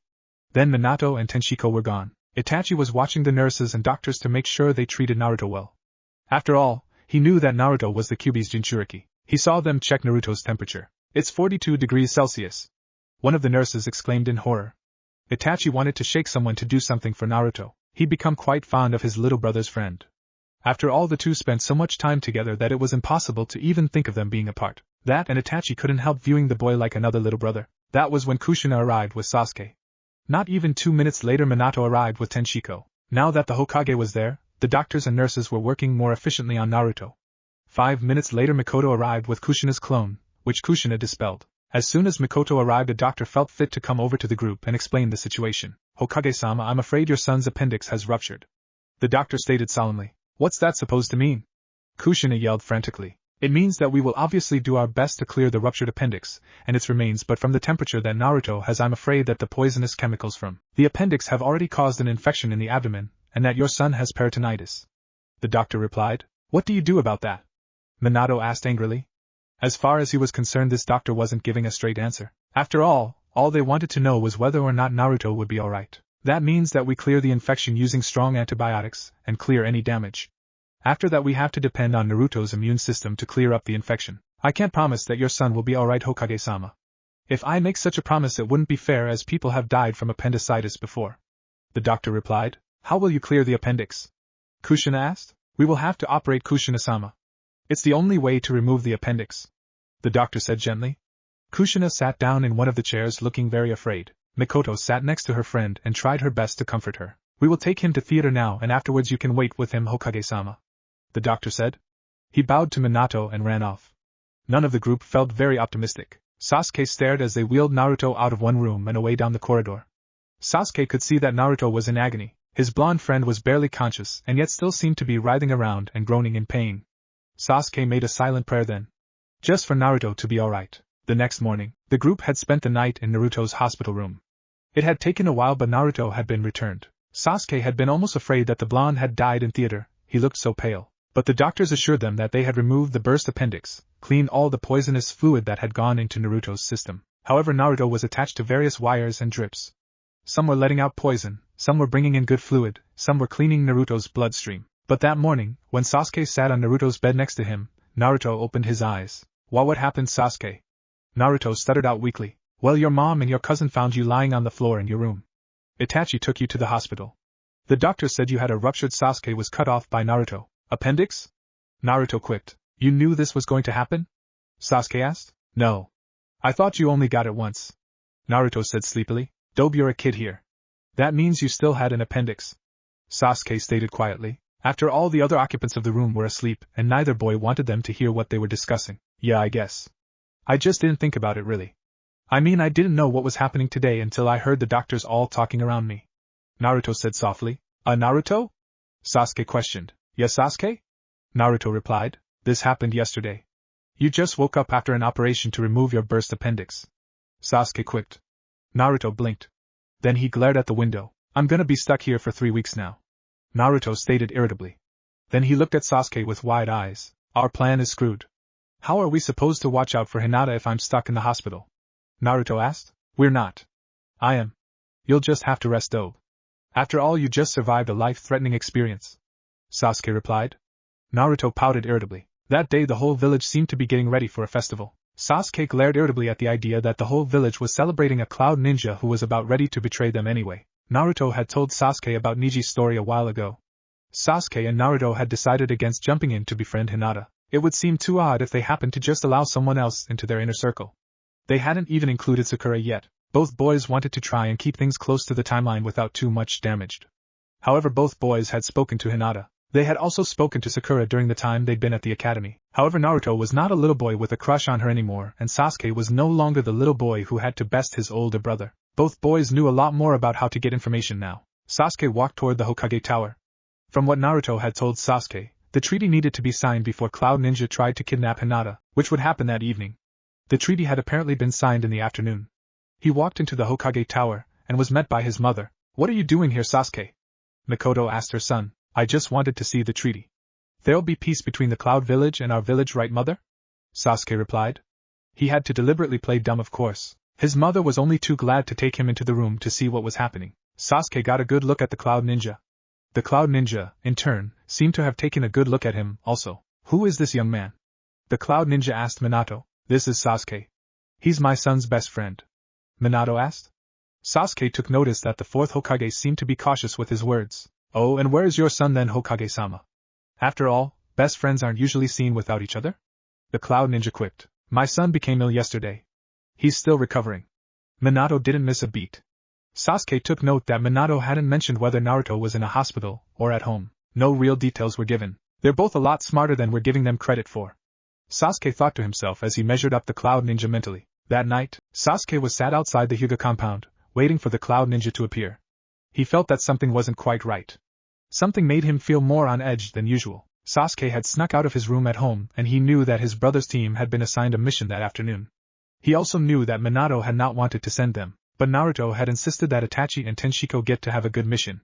Sasuke had smirked at that little act that Naruto had put on. After all, it would be easier for Sasuke to sneak out if Itachi wasn't in the village. As Sasuke watched things going as smoothly as usual in the Hyuga compound, Sasuke was beginning to wonder if he had missed something. Naruto was pretending to sleep in his bed. He was waiting for the alarm to be raised. He knew it would be if an attempt on hinata was made. He fidgeted in the hospital bed. His mother and father were in the Hokage office discussing something.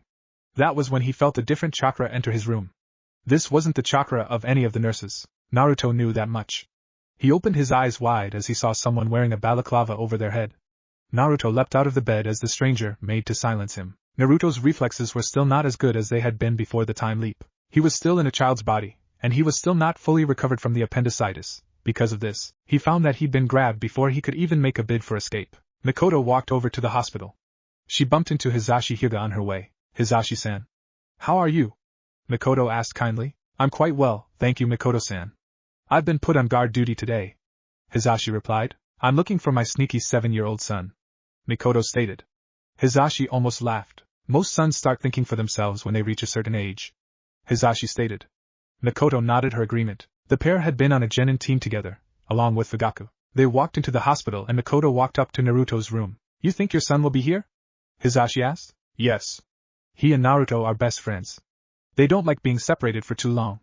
Mikoto replied. That was when she threw open the door quietly and her eyes widened to see someone holding on to Naruto. Sasuke felt a chill go down his spine. Something felt very wrong to him. Things weren't going as they were supposed to, and without Naruto there beside him, Sasuke was starting to feel extremely paranoid. That was when alarms went off. Sasuke's eyes widened as he saw Hizashi Hyuga leaving the compound. He heard the words of the man before he left, that were spoken to a guard. Keep an eye on my daughter. Someone is attempting to abduct the Hokage's son at the hospital. As soon as Sasuke heard those words come out of Hayashi's mouth, he was off. He leapt through the trees, hoping to make it to the hospital in time to be of some help to Naruto. Mikoto and Hizashi glared at the stranger before them. Put the boy down. Hizashi stated calmly. I don't think so. The stranger replied. Mikoto's eyes widened as she heard the man's voice. You're the head cloud ninja. The one sent to sign a peace treaty with us. Mikoto yelled angrily. Naruto was struggling in the man's grip. Put him down, or we will be forced to physically disable you. Hizashi stated. You can try. The ninja replied. He leapt backwards out of the window. Hizashi and Mikoto followed after him. Kushina and Minato were running towards the hospital when they saw someone leap from Naruto's hospital room window.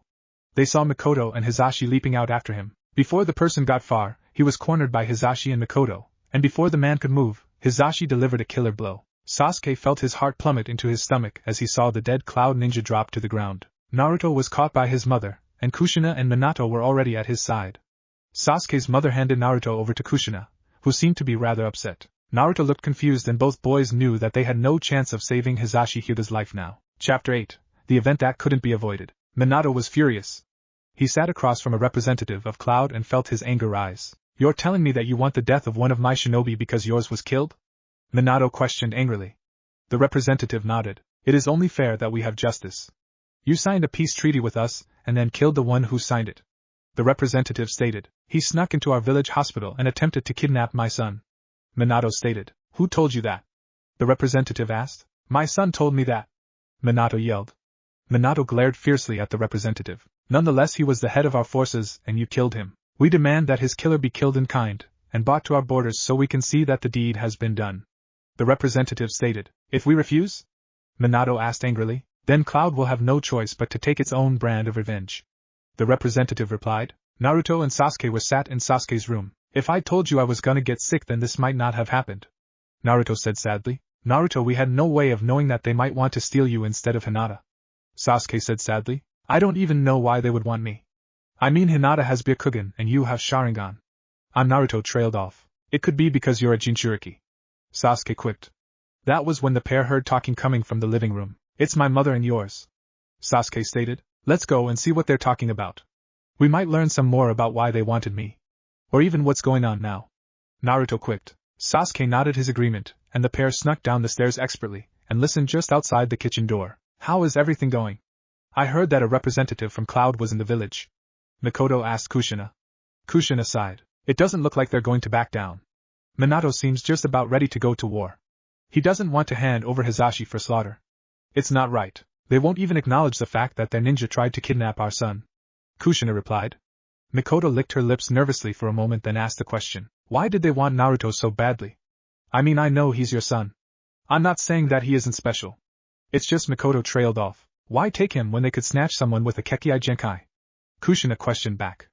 Mikoto nodded. Naruto does have a Kekkai Genkai. It's not an obvious one, in fact it's not widely known at all. Kushina said softly. Mikoto was confused as she looked at her dearest friend. He has what's known as special chakra. He inherited it from me. He has almost limitless reserves, and the more he trains the more those reserves will grow. I was kidnapped by Cloud when I was 14 for that very reason. That's how I first realized I loved Minato. Kushina said softly. So they wanted Naruto for that reason? Mikoto asked. If you were them, wouldn't you want to breed a bunch of shinobi with limitless chakra reserves? Why do you think Minato picked Naruto to be the Kyuubi's Jinchuriki? Naruto is one of the few people capable of being able to contain the Kyuubi. Kushina replied. Like you were? Mikoto asked. That's a story that I don't want to get into. Kushina replied. Mikoto sighed as she sat at her kitchen table while Kushina stood up to make them both some tea. Kushina? Mikoto asked softly. Yeah? Kushina questioned back. I found out that I'm pregnant yesterday. Mikoto said softly. Kushina turned around and stared at her. How far along are you? Kushina asked. 4 months. I didn't even realize. There wasn't even any morning sickness. Mikoto said softly. Funnily enough, I'm 1 month pregnant too. Kushina quipped. Mikoto stared at Kushina. I'm serious. I thought I was dying from the morning sickness, but I went to check with the med needs to make sure. Seems Naruto is going to get a little brother or sister, Kushina stated. I wonder how Itachi and Sasuke are going to take it. It's been 3 months since their father died and I'm going to drop a bombshell on them. Mikoto stated. Just hope for a girl. Girls are far more understanding than boys. Kushina replied. Mikoto laughed loudly. Naruto and Sasuke stared wide-eyed as they hid next to the kitchen entrance. Then they snuck back upstairs. Wow! Sasuke exclaimed. He didn't even bother to hide his shock. Yeah, you said it. Naruto replied. Not only are we getting new siblings, but we managed to find out that you have a Kekkai Genkai too. Sasuke added. Have you noticed that we're starting to sound a lot more like kids? Naruto asked. Sasuke nodded. I think we're just naturally adapting. It wouldn't hurt to talk to Kyuubi about it though. Sasuke replied. Naruto nodded. I'll try and talk to him when I go to sleep tonight. Naruto said. It sounds like your mother was Kyuubi's Jinchuriki before you were. Sasuke said softly. Naruto nodded. I'll ask Kyuubi. He hasn't got any reason to lie about it. Naruto replied. Hisashi and Hayashi Hyuga were sat in the Hokage's office. Minato looked at them both. Cloud wants retribution for their ninja. Minato said bluntly. Hayashi looked furious. They breached the treaty by trying to abduct your son and you're telling me you're seriously considering what they're asking? Hayashi asked angrily. I don't want to consider it at all. However, their representative refuses to listen to any other grievance. As far as he's concerned, we killed one of their ninja and they want the ninja's killer to be killed in kind. Minato replied. The Hyuga twins were sitting in silence for a few moments. If we wait, they may calm down and consider the other options. Minato added after a few minutes. But the longer we wait, the more risk there is of war between Cloud and Leaf, right? Hisashi asked. Minato nodded. Then it might be best for me to hand myself over. Hisashi said sadly. No.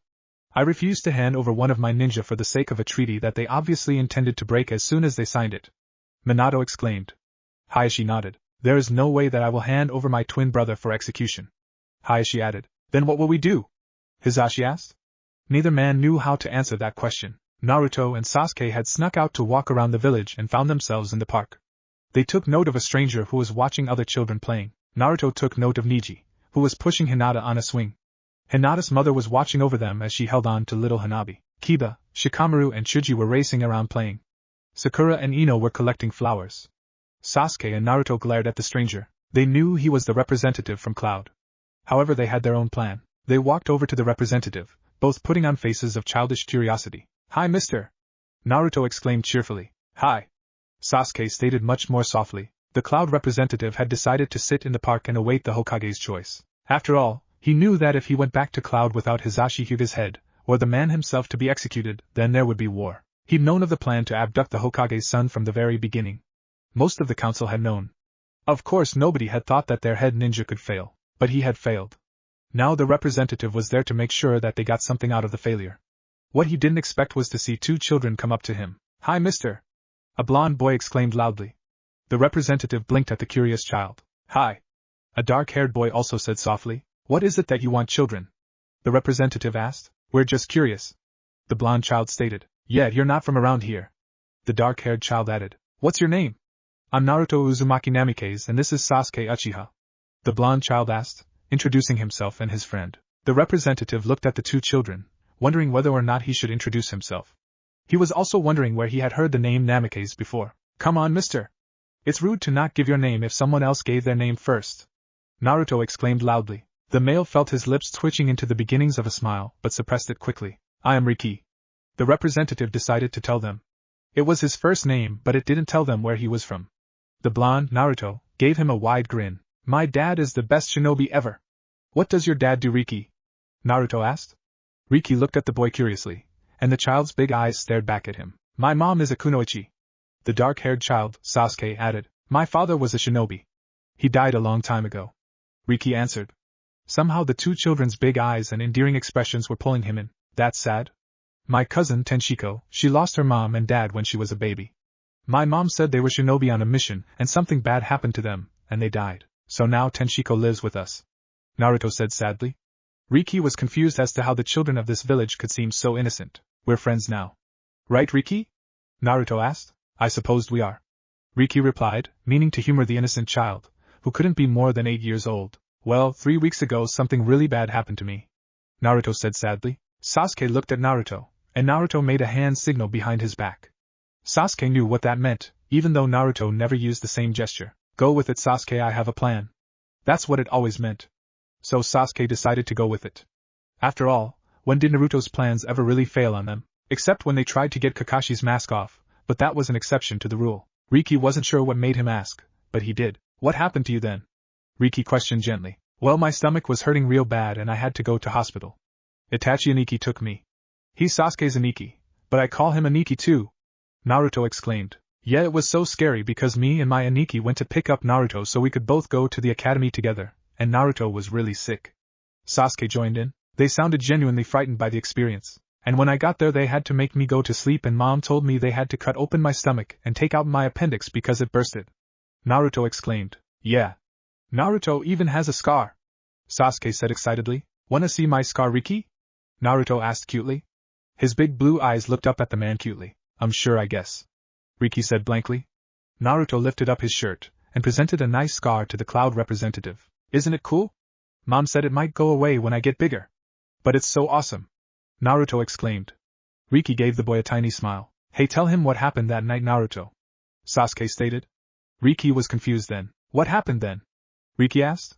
His interest was genuinely piqued now. Well, after I said goodnight to Mom and Dad and went to bed, I was sleeping and someone came into the room.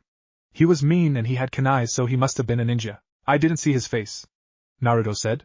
His face took on a wide-eyed, scared look. It was scary because I tried to run away but I couldn't because I wasn't well, and the man picked me up and Auntie Mikoto and Hizashi-san came to see me and the man jumped out of the window with me. Naruto exclaimed. Riki now remembered where he had heard the name Namikaze before. It was the family name of the fourth Hokage. Did you know that ninjas can run down walls? Naruto asked curiously. Riki nodded dumbly. I didn't. I was so scared I thought I was gonna go splat. But he ran down the wall with me. Then Auntie Mikoto and Hizashi-san chased after us, and Hizashi-san told the mean man to put me down. Naruto stated. Hizashi-san? Riki looked to see two children standing there. Both had the white eyes of the famed Hyuga clan. One was a boy and the other was a girl. It was the boy who had spoken. Yeah, Hizashi-san. He's really cool. Do you know him? Naruto asked the white-haired boy. He's my father. The boy replied. Riki almost felt like he'd been suckered into a trap. I'm Naruto. This is Sasuke. Naruto stated. I'm Niji and this is my cousin, the Lady Hinata. The boy replied. So what did my father do? Niji asked. Riki wasn't sure he wanted to know the rest of the story. But Naruto carried on anyway. Well, the mean man wouldn't put me down. Even though your dad, Hizashi-san, told him to 3 whole times. Naruto exclaimed. Oh, poor and Naruto-kun. Hinata stuttered out. Naruto nodded, and the mean man put a kunai to my neck. See, I still have a cut. Naruto exclaimed. He proudly showed off a tiny mark, where it was obvious that the head cloud ninja had pierced his skin lightly. Riki knew it must have been to make Hizashi Hyuga and Mikoto Uchiha back away from him. After he did that, Hizashi-san hit him real hard and he let go of me and Auntie Mikoto caught me. She gave me to my mom, and my mom was so upset that she was crying. Naruto exclaimed. Your mom doesn't cry. Sasuke exclaimed. Well, she did because she said that she was so scared she was gonna lose me forever and ever. Naruto replied. So my father saved you? Niji asked. Yeah. But someone is coming from Cloud today. Because the man who got hit by your dad died, and they're really mad about it. Naruto replied, as he nodded. Riki felt a little ill as he heard the child describe his experience. Then he looked at the other boy, Niji, and realized that if his negotiations went the way he wanted them to, then that boy would lose his father, the same way Riki himself had lost a father on a mission. Minato, Hayashi and Hizashi had walked over to the park. All three of them were out of ideas. This discussion wasn't going to be easy. That was when the men saw the Cloud representative, talking to Sasuke and Naruto, and they stopped. They heard the whole conversation easily. Then they saw the look of guilt cross the representative's face, and smirked to each other. If I didn't know better, I'd swear that the two of them planned this together. Hizashi quipped. You mean Naruto and Sasuke? Hayashi asked. Hizashi nodded. It's kinda scary actually. Minato quipped. The Hyuga twins looked at Minato curiously. Think about it. If they know what's going on, and they took the time to plan a strategy to use their childlike innocence to make the enemy feel guilty, and if it actually works, then they must be geniuses. Imagine that. Then imagine the fact that we didn't even notice that they're geniuses, and Naruto is my son, Minato quipped. Both Hyugas thought about it for a moment, and then nodded their agreement. Riki sent a bird messenger to the Council of Elders in Cloud, as well as the Raikage. He felt that it wasn't fair for him to take away the father of another child when it could be avoided. Of course he didn't put it that way in his letter. He just stated that Konoha was a tough nut to crack and that the plan had become unviable, especially as he'd also found out that Hizashi Hyuga was of the branch family of the Hyuga clan. That meant that his execution wouldn't allow them any secrets into the Byakugan anyway. The caged bird seal prevented this. If it had been Hayashi Hyuga then he wouldn't be able to say this, but it had been Hizashi to end the ninja's life. There was nothing any of them could do about it. Sasuke and Naruto snuck over to the Hokage Tower a few days later, once the Cloud representative had left of course, and listened to see if their plan had worked. Minato was amazed as he sat in his office. They actually gave it up. The representative, Riki, gave up, saying that it wasn't in the best interests of peace with Konoha for them to carry on this dispute over revenge. Minato stated. Kushina blinked. What do you think it was? Kushina asked. I think it was our son being a lot more intelligent than he leads us to believe. Minato quipped. Kushina couldn't help laughing then, at the confused look on Minato's face. Oh, by the way, seeing as this seems to be the right time to tell you. I'm pregnant. Kushina stated. Minato, who had just started to drink from a glass of water, spat out a mouthful of the liquid and started coughing. Kushina began laughing again. Naruto and Sasuke grinned at each other then left the Hokage Tower. That really creeped me out. Sasuke stated. What did? Naruto asked. Us acting like a pair of innocent kids. Sasuke replied. How are we going to react to our parents hiding their pregnancy news? Sasuke quipped. Naruto grinned evilly. Act like kids would?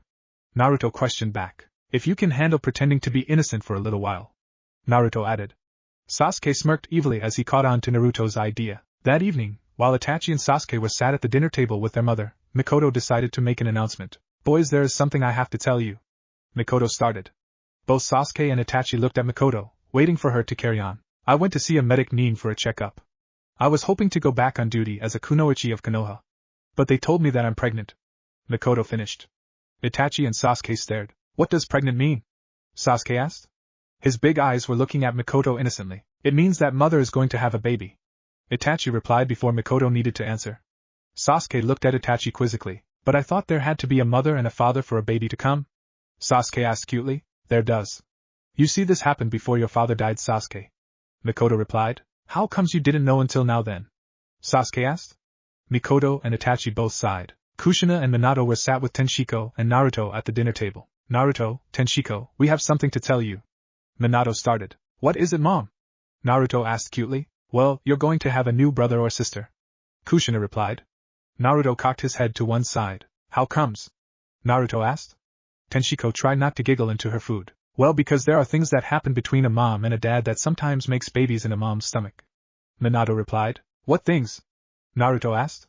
His big, innocent blue eyes bored straight into Kushina and Minato's souls. Adult things. Kushina tried to head off her son. What adult things?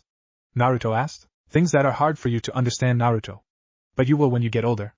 Minato tried to end the conversation. Is that like that stuff that Kakashi reads? He has this big orange book that he carries all the time, and it's got adult things in it. That's what Kakashi said when he came to visit. Naruto asked. Kushina turned as red as her hair and Minato had a furious look on his face. When I find Kakashi, I'm going to kill him.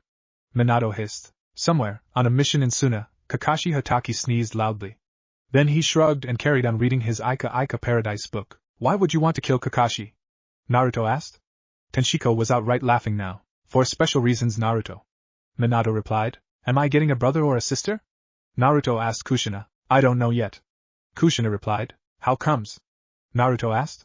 Kushina and Minato both banged their heads on the table while Tenshiko carried on laughing. Chapter 9. Some things never change but some things do. 2 weeks after Naruto found out he was going to have a new sibling, Naruto finally managed to contact Kyuubi in his sleep. He had too many questions that needed answering and he knew Kyuubi would be the only one who could answer the questions. What do you want, Gaki? Kyuubi grumbled. I need to ask you some questions. Naruto said. Hurry up. I'm tired. Kyuubi replied. Why is it that Sasuke and I are acting more like children? I mean, we were adults when this whole thing started, but we're acting more like kids every day. Naruto asked. That's an easy question to answer. The timeline was warped when we went back in time. Originally your parents were dead, your cousin was also killed, and the whole Uchiha clan was massacred. However, because we traveled back, it created a slight warp. Things are different because we traveled back in time. Because of this, your mind isn't exactly reverting back to childhood, but your mind is reacting the way your body does. It's a natural instinct. So now you and the Uchiha are acting more like children because you are children, and while you still have memories from the original timeline, your bodies are still catching up. It's a natural part of the jutsu I used. Kyuubi replied. So this is our timeline, but we warped it by traveling backwards? Naruto asked. Yes. Kyuubi replied. So what does that mean for things that might change in the future? Naruto asked. Don't you mean things that you might want to change? Kyuubi questioned. Naruto nodded. It means that there are things that have already changed.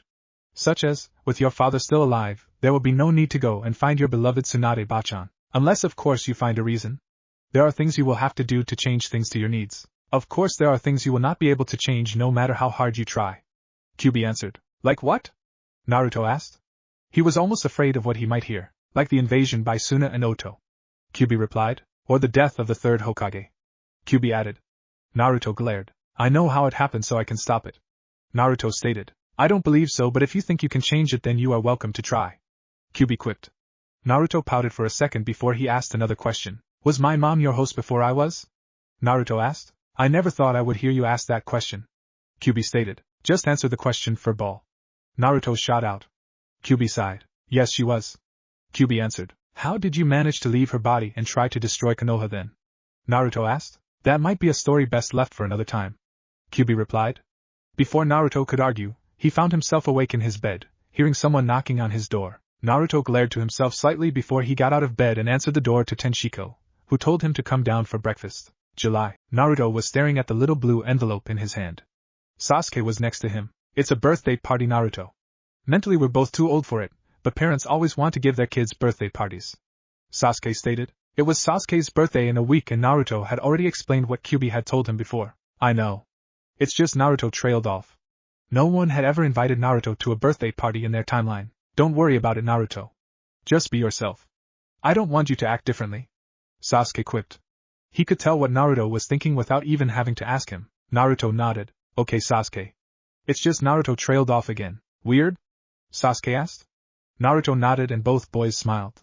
Sasuke smiled a lot more often now than he had before. July 23rd, Sasuke's birthday. It seemed that every child in the village had turned up for Sasuke's birthday. Sasuke nibbled at his lip nervously.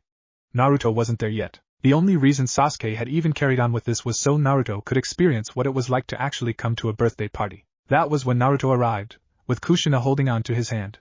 Sasuke smirked a little. Naruto was just a tiny bit uncomfortable with his hand being held, but Sasuke was the only one who noticed. He knew Naruto wouldn't want to hurt his mother's feelings after never having a mother. It had been a couple of months since the announcement, and Mikoto was 6 months pregnant. Kushina was 3 months. Both women sported baby bumps and were happy to talk about their aches and pains, or cravings. Kushina had just stopped having morning sickness and was always wanting to eat sushi, even though the very thought reviled her before. Mikoto now seemed to be obsessed with ramen.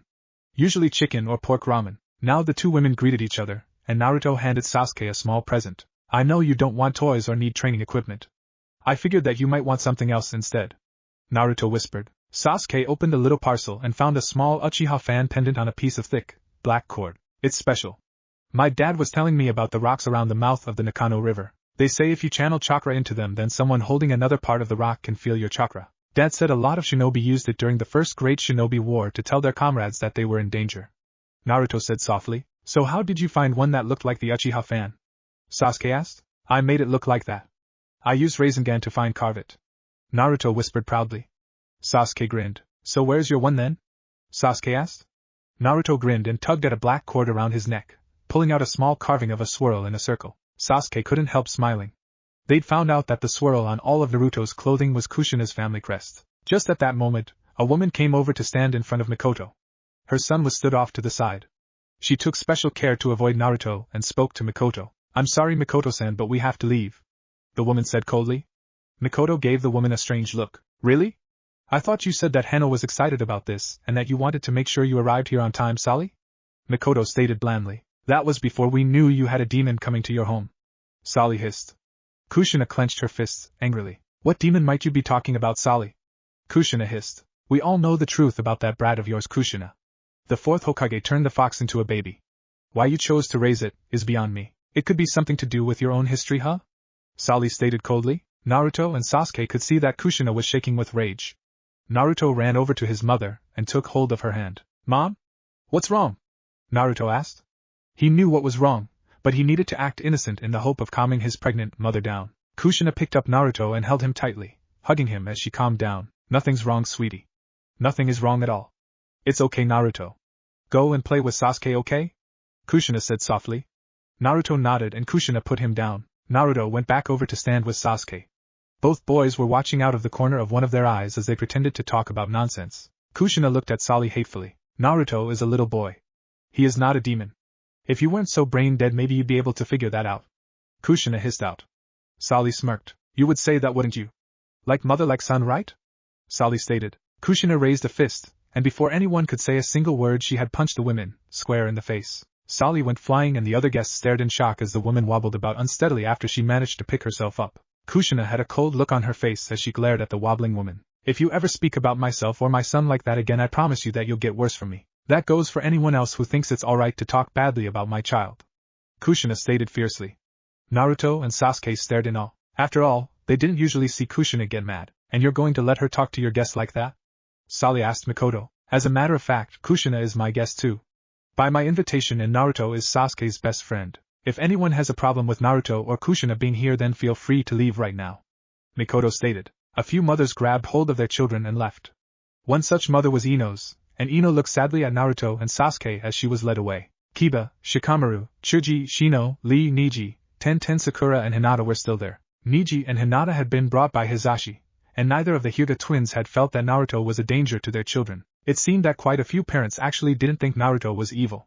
However, the majority of people still did. That hurt Naruto more than anything. People still saw him as a monster. September 5th, 4:00 p.m. Naruto couldn't believe it when he walked into Sasuke's house and saw Mikoto trying to move furniture around. "Auntie Mikoto, you should be sitting down and resting," Naruto yelled. Mikoto looked at Naruto curiously, and then shrugged as she carried on pushing a sofa around the living room. Naruto was wide-eyed as Sasuke came out of his room. "She's been doing this since 3:00 this morning," Sasuke whispered. "Really? I thought pregnant women were supposed to rest." Naruto whispered back. "My mother doesn't. She's gone totally crazy. She bit Itachi's head off this morning when he tried to help her out. Then she cried when she dropped a spoonful of food on the table and said we thought she was fat. Itachi went out after mother yelled at him for having a glass of water. She didn't want the glass to get dirty," Sasuke uttered as he cringed. Naruto's eyes went wide. "What about my mom?" Naruto whispered. "Just hope she's saner than my mother," Sasuke replied. Naruto's eyes went wide as he pictured his own mother. "Now your mom was always the saner one. My mom is crazy all by herself. I think I better write out my will. You can have my instant ramen cups that I stored under my bed," Naruto stated seriously. Sasuke smirked.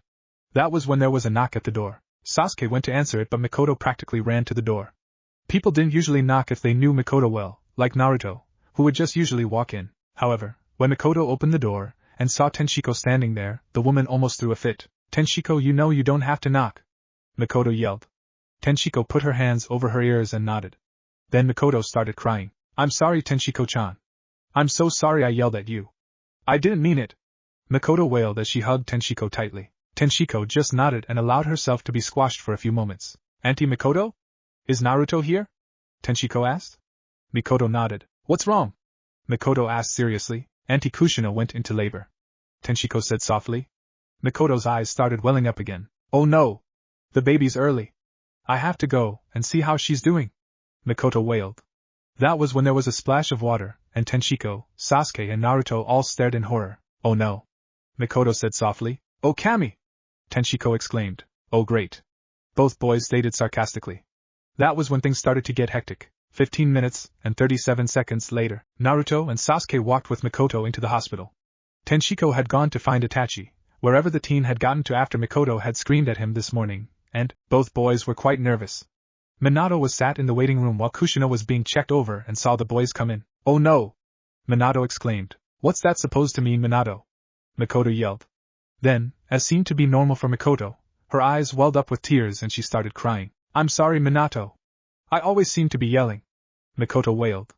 Naruto and Sasuke both sighed and had the exact same thought. This is going to be a long night. 3 hours, 10 minutes and 57 seconds later, Itachi, Tenshiko, Naruto and Sasuke were sitting in the waiting room. It turned out that Kushina really was going into early labor and Mikoto was also in labor early. Although all three boys had a feeling that Mikoto had gone into early labor because she had spent all last night moving furniture around by herself. Surprisingly, a few moments later, one of the medic neens came out of a delivery room. Itachi, Sasuke, your mother wants to see you. The female said kindly. Is she okay? Itachi asked. She's fine. You have a sister. The medic neen replied. Naruto grinned at Sasuke. Congratulations, team. Naruto exclaimed. Sasuke smirked as he was led into the room. A few moments later, Minato came out of the room next door and knelt down in front of Naruto and Tenshiko. Naruto, go and get a can of soda, okay?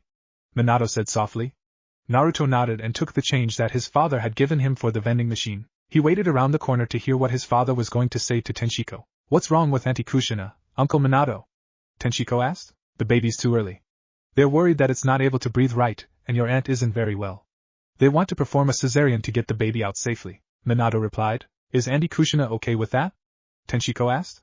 Minato nodded. I'm going to take Naruto to see your aunt before they do anything. You can go in first. I'll take him in when he comes back. It's just in case. Minato said softly. Tenshiko nodded and walked into her aunt's room. Naruto stayed round that corner for a few minutes, as he tried to stem the tears that threatened to leak from his eyes. He hadn't had a mother for long enough to lose her now. Besides that, now he loved her dearly. After all, you couldn't miss what you hadn't had before, but now he had her. Naruto didn't want to lose his mother. He walked slowly to the vending machine and got a can of cherry soda. It was his mom's favorite drink. Then he walked into the bathroom and stared at the can while he cried. Iruka Umino had just visited a friend of his at the hospital after he'd finished his extra duties. He heard a strange sound, like a child crying, as he went past the bathroom. When he went in, he was shocked to see Naruto there, staring at a can of cherry soda, crying. He wasn't used to the blonde ball of sunshine ever being upset. Naruto? Iruka called to the boy kindly. Naruto spun around, and Iruka could see the tears on his face. What's wrong, Naruto? Iruka asked gently. He was very surprised when Naruto threw himself into Iruka's arms and sobbed more loudly. Iruka-sensei. Something bad might happen to my mom and I don't want her to die. I never had a brother or sister before, unless you count Sasuke. I know I've got Tenshiko, but I want my mom to be okay. Naruto sobbed into his teacher's chest. Iruka just hugged the boy tightly and let him cry. After all, he knew exactly what it was like to lose a mother. Sasuke and Itachi approached Mikoto, who was sitting up in a bed, holding a pink blanketed bundle in her arms. Hi, boys. Mikoto said gently. The bundle stirred and gurgled. For once, Sasuke was fascinated. He'd never really approached a baby before. He'd seen babies, of course he'd seen them, but this was totally different. This was his sister. He looked at the baby and couldn't help thinking that she was cute. Her tiny perfect face was peaceful in sleep, and Sasuke could see that her hands wouldn't even be able to wrap around his little finger. Her dark hair was curled over her forehead. He wondered if this was how Itachi felt when he'd seen Sasuke as a newborn. He decided to ask his brother later. What's her name, mother? Sasuke asked. Mikoto smiled widely. Her name is Hikaru. Mikoto replied gently. Almost as if hearing her name, the baby opened her onyx eyes, even though they were bleary and unfocused, and gurgled loudly. Then her eyes closed again, and Hikaru Uchiha was sleeping once more. Tenshiko looked at her aunt, who seemed to be in pain. Hey Tenshiko. Is Naruto alright? Kushina asked softly. Tenshiko nodded. He doesn't know what's going on. Tenshiko replied. It's probably better that way. I don't want him to be upset. Kushina said sadly. You'll be okay, Auntie Kushina. You're one of the strongest people I know. You'll be fine. Tenshiko said sternly. Kushina half grinned and half grimaced at her niece. Thanks, Tenshiko. I almost forgot that. Kushina stated. Both females giggled a little. They talked for a little while when Kushina looked out of the window. You know it's a full moon tonight. Kushina stated. Before Tenshiko could make a reply, they heard a knock on the door. Minato got worried about Naruto after a little while and went looking for his only son.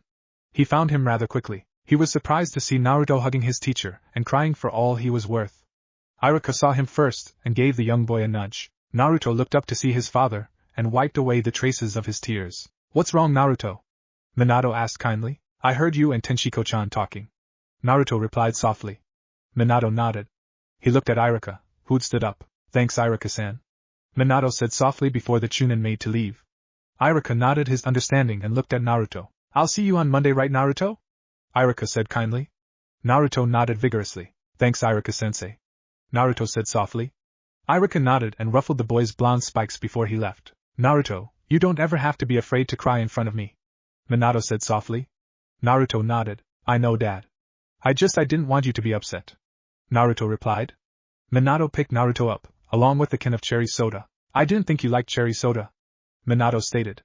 Naruto nodded. "I don't mind it. It's Mom's favorite," Naruto replied. Minato took Naruto to the room, where Kushina was waiting for him, and knocked on the door. As he sent Naruto in, he couldn't help releasing a few of his own tears. Naruto walked into the hospital room, and saw his mom sitting up in bed. He could see she was trying to hide her pain, but Naruto could tell it was there, so he did the only thing he could. He tried to make his mother feel better. "I bought you cherry soda, Mom," Naruto exclaimed cheerfully. Kushina grinned at her son. "Wow! See what a caring son I've got," Kushina said to Tenshiko. Tenshiko gave a soft smile of her own and left the room. "Mom?" Naruto asked softly. "What's wrong, Naruto?" Kushina asked. "I know what's going on. I heard Dad and Tenshiko-chan talking about it," Naruto said softly. Kushina looked at Naruto sadly. "Don't be sad, Mom," Naruto exclaimed. He climbed up on a chair, cursing being too small to just sit on the bed by himself mentally, and sat next to his mom, hugging her tightly. "I love you, Mom," he said softly. Kushina hugged her son back. "I love you too, sweetie," Kushina replied. "I hope the baby has red hair like you, Mom," Naruto stated. That made Kushina laugh. "Really?" Kushina asked. Naruto nodded. "Your hair's really pretty, Mom," Naruto replied. Kushina hugged Naruto even tighter. "I love you, Naruto. Never forget that," Kushina said softly. Naruto nodded. That was when the door opened and Minato stood there. A medic Nin was also waiting. "I'll see you soon, Naruto," Kushina whispered. "I know, Mom," Naruto whispered back. He allowed his dad to pick him up and watched as they wheeled his mother away. He hoped she would be alright. Mikoto Uchiha was curious. It had been a while, but she hadn't heard anything about Kushina. That was when there was a knock at the door. Itachi went to open it, and Minato stood outside. "Is Kushina alright?" Mikoto asked. She saw the look on Minato's face, then told the boys to wait outside for a moment. "What happened?" Mikoto asked. "The baby is too early. They're saying that there are complications. I don't want anything to happen to her," Minato said softly. Mikoto nodded her understanding. "She's strong, Minato. She'll be fine. I have a good feeling," Mikoto said. Minato gave a sad smile. "I hope you're right, Mikoto," Minato said. Sasuke and Itachi's eyes widened. "I'm going to talk to Naruto," Sasuke said seriously. Itachi nodded and watched his little brother run off to comfort his friend. Sometimes Itachi wondered if the two boys were smarter than they ever let on. Sasuke found Naruto quickly. "Are you okay, Dobe?" Sasuke asked. Naruto nodded. "I just never thought it could hurt so much," Naruto replied. "My mother thinks she's going to be fine." "Your mother is really tough," Sasuke stated. Naruto smiled. "Thanks for trying to cheer me up, team," Naruto replied. Sasuke gave a half smile. "So you have a sister?" Naruto asked. Sasuke nodded. "Mother called her Hikaru," Sasuke replied. Naruto nodded. "That sounds right," Naruto said. The two boys sat together waiting to hear that Naruto's mother was alright. 1 hour later, Naruto and Sasuke saw a medic Nin coming down the hall and stop in front of Naruto's father. They went over to listen to what was happening. After all, both Naruto and Sasuke wanted to know if Kushina was alright. "Hokage-sama, the baby is fine. She's a strong, healthy girl. We thought she might be underweight, but she seems to be perfect," the medic Nin said. "And my wife?" Minato asked. "She's also fine," the medic Nin said. Minato breathed a sigh of relief. Naruto and Sasuke grinned cheerfully. "Congratulations, Dobe," Sasuke stated. "Well, our moms both wanted girls, right?" Naruto stated. Both boys felt a weight lift from their shoulders as they knew Kushina was alright. Itachi came over and both he and Sasuke watched Naruto and Tenshiko go off down the corridor. Naruto found himself face to face with his exhausted mother, who was holding a wriggling bundle of pink. Before Naruto could say a word, Minato lifted him to sit on the bed next to his mother. Naruto looked at the wriggling bundle, who was wailing pitifully. Her face was as red as her red hair. "What's her name?" Naruto asked. Tenshiko grinned. "She's beautiful, Auntie Kushina," Tenshiko said kindly. Minato stood to the side. He and Kushina looked at each other before answering Naruto's question. Her name is Suki. Kushina said gently. Naruto smiled at the wailing baby. Can I hold her? Naruto asked. He'd never been allowed near a small baby before. Minato and Kushina looked at each before Kushina gestured to Naruto sit closer to her. Naruto did as he was asked. Now make your hands into a cradle like I'm doing, Naruto. Kushina said gently. Naruto nodded and did as he was told. Suddenly a weight was placed in his arms. He looked down at little Suki, who had now stopped wailing to look up at her brother. Her eyes weren't focused. Naruto knew that babies couldn't see for a certain time after they were born, but Naruto couldn't help that little moment in his mind, when he thought his baby sister had looked at him, really looked. Don't you worry, Suki-chan, because I'll always look after you, Naruto whispered to the small, red-haired baby. She gurgled and was still wriggling as the family got used to their new member. October 10th. Naruto didn't want to go to school today. In fact, he wanted to hide away in his bedroom and not move from his bed. Today was his 8th birthday. His birthday had never been greeted with much enthusiasm. Of course, he'd never spent a birthday with a family before. That morning, Naruto was surprised when he heard someone enter his room, and he had the quilt pulled over his head. He felt someone tickling him through the sheets. I don't want to get up, Naruto muttered. That's a shame, all those chocolate chip pancakes I made will go to waste. I'll have to just give them all to Sasuke, Naruto heard his mom say. At first Naruto didn't register what his mother was saying at all. After a few minutes, Naruto finally registered what his mom had said. Sasuke was there? Chocolate chip pancakes? Sasuke getting them all? Naruto soon shot up out of bed, making Kushina laugh. Naruto was sat with Sasuke in the kitchen and happily eating chocolate chip pancakes. Sasuke always preferred his with strawberries. The two boys were happily eating. Kushina then gave Naruto a little bag. Naruto looked in the bag and saw the same blue envelopes that Sasuke had handed out. Mom? Do I have to have a birthday party? Naruto asked. Why not? Kushina asked. Naruto felt that something was about to go wrong when he placed the invitations in his school bag. As Naruto and Sasuke walked through the village, random civilians glared at Naruto fiercely. Sasuke glared back at the villagers. Naruto felt the same old feelings he'd had as a child crawl up into his heart. He felt Sasuke standing next to him, and felt slightly better. As they got to the gates of the academy, Sasuke stopped Naruto, and handed him a small box. I wanted to give this to you before we went into class, Sasuke said softly. His face showed a tinge of a blush, and Naruto knew that Sasuke was just a little embarrassed. Thanks, Sasuke, Naruto said. He opened the little box and found a silver half of a medallion inside. It had the Uchiha fan on it. My half has your swirl on it, Sasuke said quickly. Naruto grinned. Thanks, Sasuke, Naruto said. He placed the pendant on the piece of string that had his stone on it. Naruto grinned at Sasuke cheerfully. You used fire jutsu, didn't you? Naruto questioned. Sasuke nodded. Naruto pulled out one of the birthday invitations and handed it to Sasuke. Sasuke smirked, and Naruto grinned as they walked into the academy together. At the end of the day, Naruto handed out birthday invitations. He handed out invitations to Neji and Hinata, then Sakura, then Shikamaru, Chuji and Kiba, then to Lee and Tenten and Shino. Finally Naruto went over to Ino. Her mother stood there waiting, glaring at Naruto fiercely. Naruto handed an invitation to Ino. I know that you don't like me, Yamanaka-san, but Ino is my friend and I don't want her to be sad, so please let her come, Naruto said kindly. Then he left the woman to fume, while Ino couldn't help the smile that graced her face. Later that day Naruto sat there wondering why on earth he'd ever handed out the invitations. Sasuke was with him. Mikoto and Kushina were chatting away in the kitchen, and Hikaru and Suki were lying on a big quilted mat on the floor. Suki was wriggling around as always, while Hikaru was peacefully staring at her companion. Of course, now that Suki was over a month old, her face wasn't bright red, except when she cried. However, whenever Kushina and Minato couldn't stop Suki wailing, they brought her straight to Naruto. It seemed she had a great affection for her Aniki, and she never cried when placed in his arms. Hikaru had the same sort of quiet affection for Sasuke. Itachi and Tenshiko found this amusing most of the time. At that moment there was a knock at the door. Kushina left the kitchen to get it, and found Inoichi Yamanaka outside, with Ino and Sakura. Hello, Kushina, Inoichi said kindly.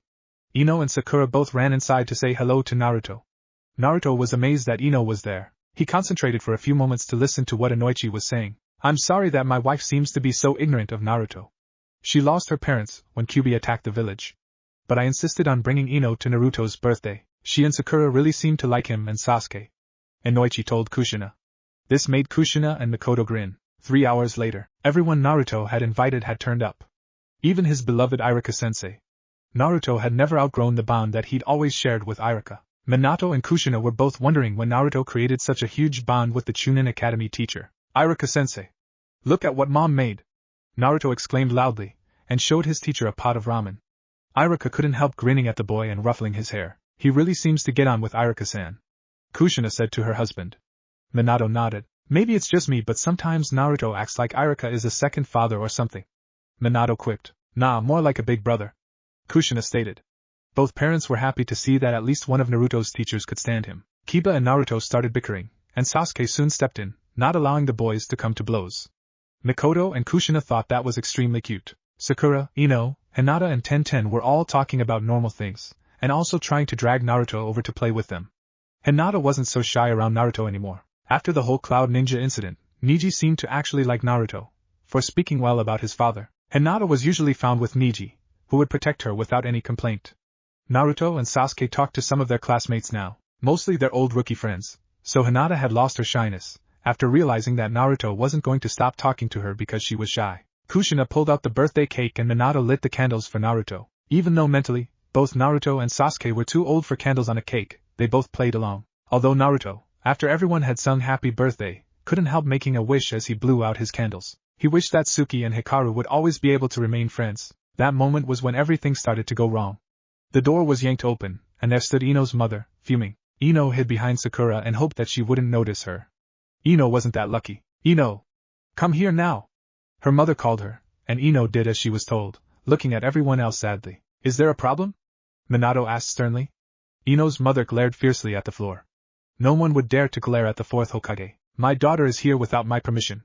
Ino's mother hissed. Oh? Didn't you send her with her father? Kushina asked. Not to come here, I didn't. Ino's mother replied. Minato glared angrily. Are you trying to say there is something wrong with my home? Minato asked coldly. Kushina could see the anger welling up within her husband. You have a demon living in your house. Of course there's something wrong with it. Ino's mother exclaimed angrily. Minato had a cold, hard look of determination on his face as he stepped in front of Ino's mother. A woman was a woman, but a ninja was a ninja, and Ino's mother had been a kunoichi for years. What demon might you be referring to? Minato asked coldly. The one that you call your son. Ino's mother replied. Kushina snarled angrily as she made to punch Ino's mother. Mom, don't! Naruto called out. He ran to his parents' side in an instant. Minato and Kushina looked down at Naruto, and both calmed down. Naruto looked at Ino's mother. I'm sorry that you don't like me. Just because you think I'm a demon. I can't make you think differently. Thank you for coming, Ino-chan. I'm sorry if you get into any trouble. Naruto bowed. Ino bowed back. Thank you for inviting me, Naruto. It was lots of fun. Ino replied softly. Her mother glared and she stayed silent. But all the children smiled at Ino, and she smiled back. Then her mother dragged her daughter away, and both Naruto and Sasuke felt a slight wave of sadness. But it soon lifted. After all, if everything went the way they wanted it to, then Ino would be their friend anyway. Inoichi apologized profusely for his wife's behavior and went to go after her to make sure that she didn't yell at Ino too much. Kushina and Minato were amazed at the good grace their son had showed to the rude mother of his friend. After the party, when Naruto was holding little Suki and feeding her a bottle of milk, Minato and Kushina sat down next to him. Naruto, we just wanted to say that we're very proud of you, Minato said. Naruto looked at his parents with confusion written on his face. Why? What did I do? Naruto asked. Because you behaved very well today. You could have let me punch Yamanaka-san.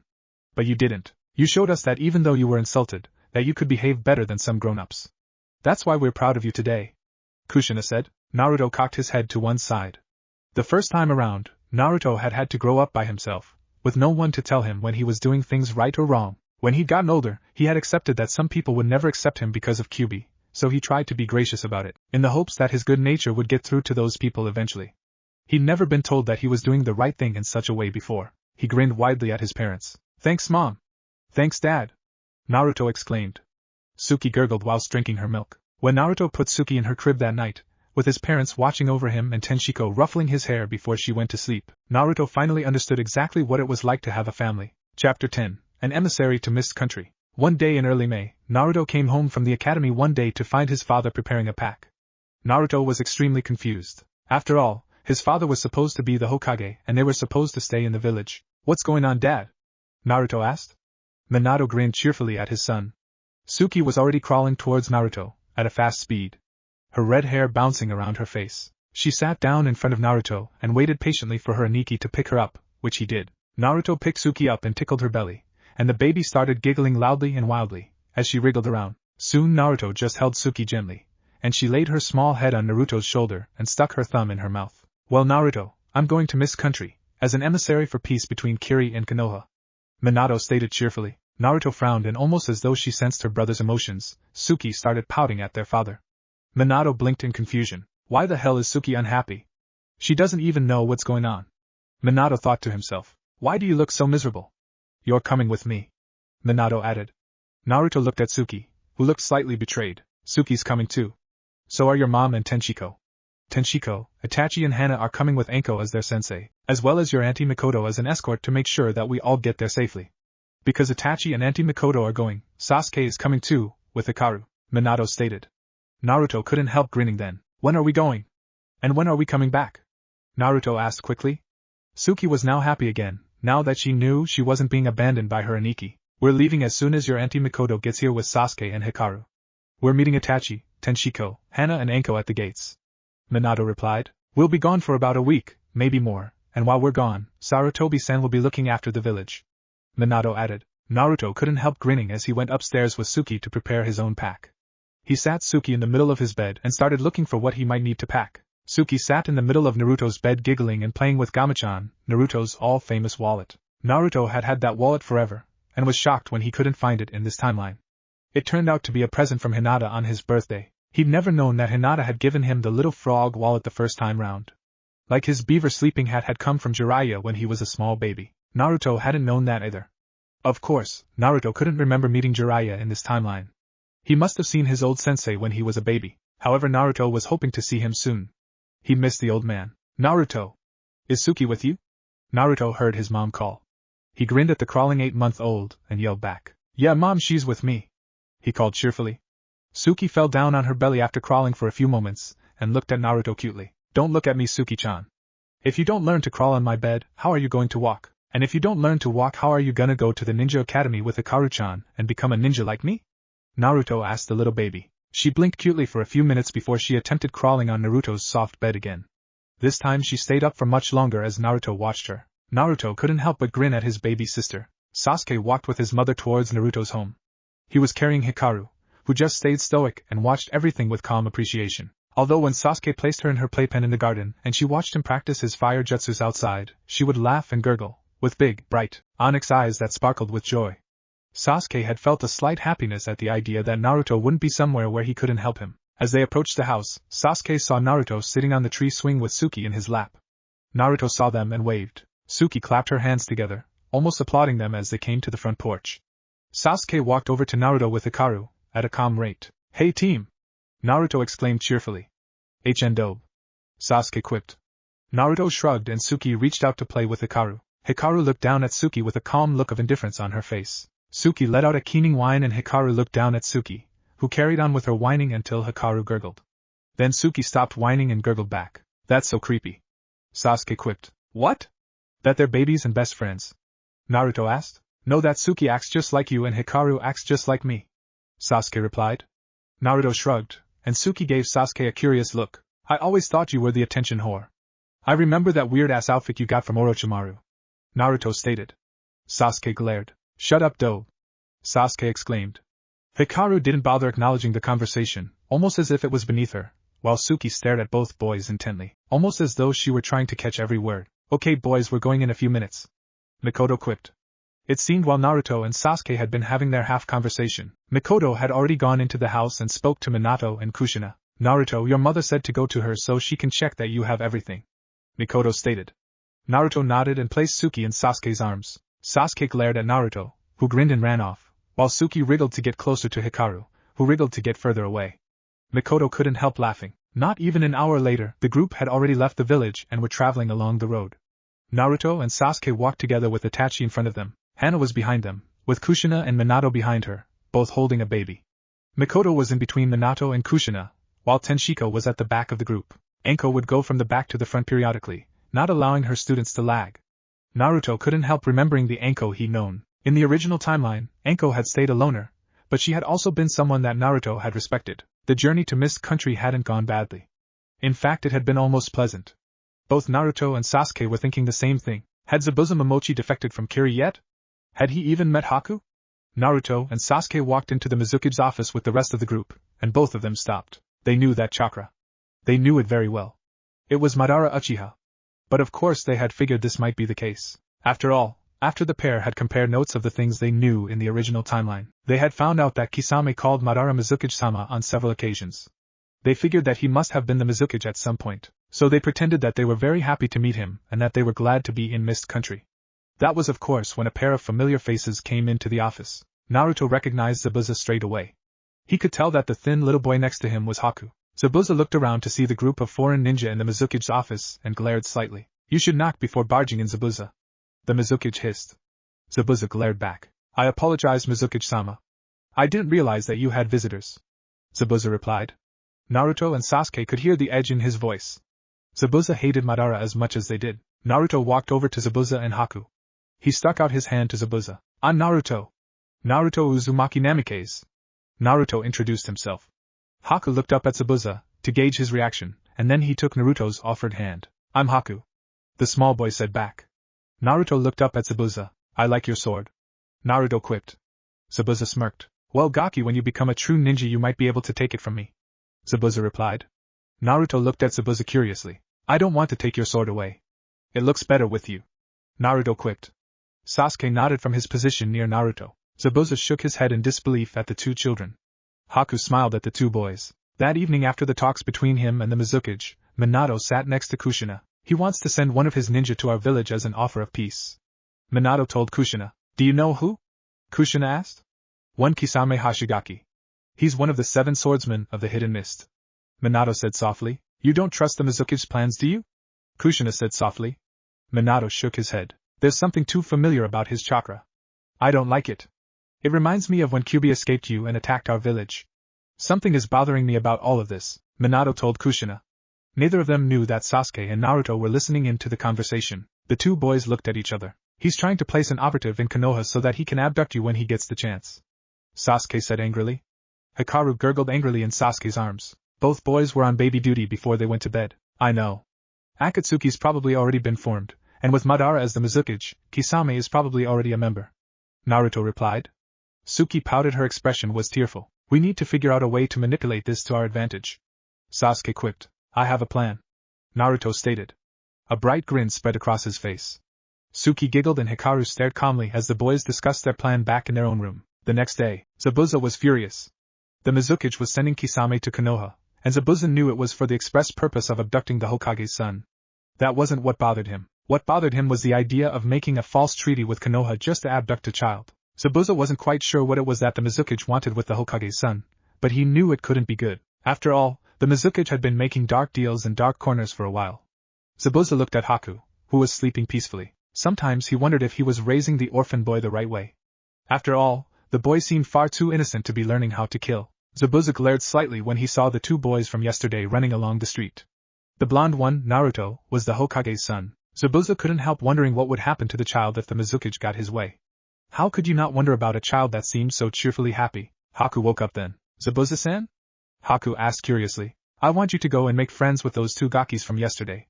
I want you to learn as much about them as you can," Zabuza told Haku seriously. The boy nodded and got dressed quickly, and then he ran off to find Sasuke and Naruto. Zabuza sat by himself thinking of exactly what plan he needed to concoct to survive now. Naruto and Sasuke were just running laps around the village. After all, they needed to keep training, and their own particular brand of training session would be too suspicious in Kiri. They didn't want Madara taking an interest in them. That was when they noticed someone running towards them. Naruto smirked when he saw Haku. He gave Sasuke a hand signal and Sasuke looked to see Haku also. The two boys waited for Haku to catch up. "Hi Haku!" Naruto exclaimed. He always felt happy to see Haku. It meant that his fate could still be changed. "Hello Naruto." "Sasuke," Haku said formally. Both boys gave the other one a smile and soon they were all running together. Zabuza was doing his own spying at the moment. He was using his own silent jutsu to sneak to the outside of the Mizukage's office. He could hear the Mizukage and Kisame inside. Kisame and Madara were sat inside the office. "When you gain the Hokage's trust you'll know exactly when to snatch the boy," Madara stated. "Why not take the boy now? The Hokage didn't exactly bring enough guards to protect himself, or his son," Kisame asked. "Because everything you hear about the fourth Hokage is true. He can kill a single regiment in a matter of seconds. He's a dangerous foe to face, let alone if his child or his whole family are threatened," Madara replied. Kisame nodded. "So you want this to be a sneaky operation that doesn't involve the village?" Kisame commented. Madara nodded. "That's exactly what I want. This is our own business, and while I don't give a damn what happens to this rat hold of a village, the people here could become good pawns. You never throw away a good pawn before you use it. Madara quipped. What about the boy's family? He seems to be well guarded and loved, for a Jinchuriki, so what do I do about the rest of them? Kisame asked. Well, I'll leave it to your discretion, Kisame. All I care about is that you get the boy. Naruto Uzumaki Namikaze is the jewel in the Jinchuriki crown that we're creating. There are others, but Kyuubi is the most powerful of all the tailed demons and the boy carries Kyuubi. If we carry on waiting, others will come to protect him. That's the idea of you gaining the trust of the Hokage. He may even allow you to look after the child. However, I want everything to be perfect. Make sure of everything before you make any moves. Madara quipped. Kisame nodded his understanding. Zabuza glared to himself. He knew the Mizukage was about to cause a war between Konoha and Kiri and he didn't like it. In the original timeline it took a long time for Zabuza to become disillusioned on travels after his own exile. But he hadn't lost all his beliefs yet as he hadn't been exiled yet. He decided to go back to his own home, to think about everything he'd heard. After all, it wasn't every day you found out that the Hokage's son was a Jinchuriki. Haku, Sasuke and Naruto were all sat at a ramen stand. I didn't even know there was a ramen stand here in Kiri. Haku quipped. Naruto could probably find a ramen stand in the middle of a wasteland. Sasuke quipped. Naruto grinned and nodded vigorously, before he carried on eating his miso pork ramen. So you both come from Konoha? Haku asked. Naruto and Sasuke nodded. What is it like there? Haku asked. It's beautiful there. We go to a ninja academy, and when we all graduate we go into 3-man squads. Naruto replied. We all train hard and we have to listen to our senseis. But Iruka-sensei is the best. Sasuke's top of the class though. Naruto added. You have a mother and father. Haku commented. Yeah. I have a baby sister too. Her name is Suki, and I have a cousin, Tenshiko. Naruto said. I have an older brother, Itachi, my mother, and my baby sister Hikaru. Sasuke added. Are they here with you? Haku asked. Naruto nodded. Of course. Sasuke and I are best friends. Our moms are best friends too. Itachi and Tenshiko are on the same genin squad, and they're best friends too. Hana is their third member and Anko-san is their sensei. They came as our escort. Naruto replied. He sounded more like a child when he was cheerful and telling others about things. Haku watched the two boys as they spoke to him. He could tell they were close. Sometimes Naruto would say something and Haku would have no idea what he was talking about, but Sasuke would understand perfectly. Then Sasuke would say something that Naruto would find funny, but Haku didn't understand the joke. He wondered if that was what it was like to have a best friend, or even a brother. He would have plenty of information to give Zabuza at the end of the day. That night, Naruto and Sasuke were sat with their mothers. Suki and Hikaru were in a playpen that had been provided. Suki crawled all the way around the playpen, and then from one end of the playpen to the other. Hikaru did not seem impressed. Suki did her usual keening whine again, and Hikaru looked at Suki, who once again showed Hikaru her crawling skills. Hikaru gurgled and Suki gurgled back, before both girls started crawling around the playpen together. After a while both babies laid down on the soft cushion in the playpen and went to sleep. Both of them were curled up together. Suki seemed to have hold of Hikaru's hand. Naruto and Sasuke blinked at the activities of their baby sisters. They could see their mother squealing over the cuteness, and then the two women went back to conversing. This was when Naruto decided to put his plan into action. Mom, can me and Sasuke go and play with our new friend? Naruto asked. Kushina blinked at the two boys. Only if Itachi, Tenshiko and Hana go with you. Makoto replied. Kushina nodded her assent to this reply, and then both women were chattering away again. Naruto and Sasuke went to find Itachi, Hana and Tenshiko, who were all sat outside the building they were staying in. Anko was lecturing them about basics and other things that Naruto and Sasuke didn't catch. As soon as the trio saw the two younger boys they looked relieved. This almost makes me want to disobey our moms, just to watch the joy fade from their eyes. Naruto quipped. Sasuke grinned. You sure do have an evil mind sometimes, though. Sasuke quipped back. Both boys laughed as they walked over to the group. Anko-san. We need Itachi, Tenshiko and Hana please, Naruto said. He knew exactly how to make himself look cute. Anko pouted. What exactly do you need them for? Anko asked. Our mom said that we need to take them with us if we want to go and see our new friend, Naruto stated. Anko sighed. She happened to think that Naruto and Sasuke were very sweet. Okay, take them. You three better look after them, Anko yelled at her team. The trio all nodded, grabbed hold of Sasuke and Naruto and ran off. Hana's two dogs ran off behind them. After Haku had explained everything he had learned to Zabuza, Zabuza had a feeling of foreboding. That was when a knock came at the door. Zabuza got up from where he was sitting and went to answer it. He found a group of children outside. The two at the front were Naruto and Sasuke. What do you two gakis want? Zabuza asked. Can we come and visit Haku please, Zabuza-san? Sasuke and Naruto asked together. Both of them made their eyes look big and watery, and Zabuza stared blankly. Fine. Haku, your Gaki friends are here. Zabuza called. Naruto and Sasuke ran past Zabuza, while Itachi, Tenshiko and Hana waited sheepishly. You're the little bodyguards, I take it? Zabuza asked. The trio nodded. Zabuza stepped aside. He didn't really see any of these children as a threat. The only way they would attack was if they felt they, or their two charges, were threatened. The trio went inside after Sasuke and Naruto, and Zabuza closed the door. Later on that evening, Zabuza watched as the trio of boys played. Sometimes, Naruto would go up to the red-haired girl, who Zabuza learned was called Tenshiko, and ask her something. Sometimes Sasuke would go up to the older boy, who he learned was called Itachi, and he would ask Itachi things and call him Aniki. Zabuza could see how happy Haku was. It was like he had found kindred spirits, and Zabuza couldn't help but feel a sort of joy in his heart when he saw Haku smile so happily. Zabuza had intended Haku to be a tool when he took the boy in. It hadn't even been a year and already he found that he was rather attached to the child. The laws of Mist forbid him from adopting the boy, however. But no one was concerned about Haku staying with him. After all, Haku was one of many orphans. Zabuza didn't show it, but he really cared about Haku. He didn't have a child of his own, and he wasn't sure that he ever would. However, Haku seemed to make up for that fact. He felt someone tug on his pant leg and looked down at Naruto. You're really cool. Maybe you can come to Konoha with us. Naruto exclaimed. Zabuza couldn't help but smirk at the young child's words. 2 days later, Minato and Kushina were sat talking about the idea of a ninja from Kiri coming to Konoha. That was when Naruto and Sasuke appeared from nowhere. Hey, if you have to bring a ninja from here back home, can't Zabuza-san come? Naruto asked. Zabuza-san? Kushina asked. Yeah, he's Haku's guardian. Sasuke quipped. Minato looked at the two boys. What can you tell me about Zabuza-san?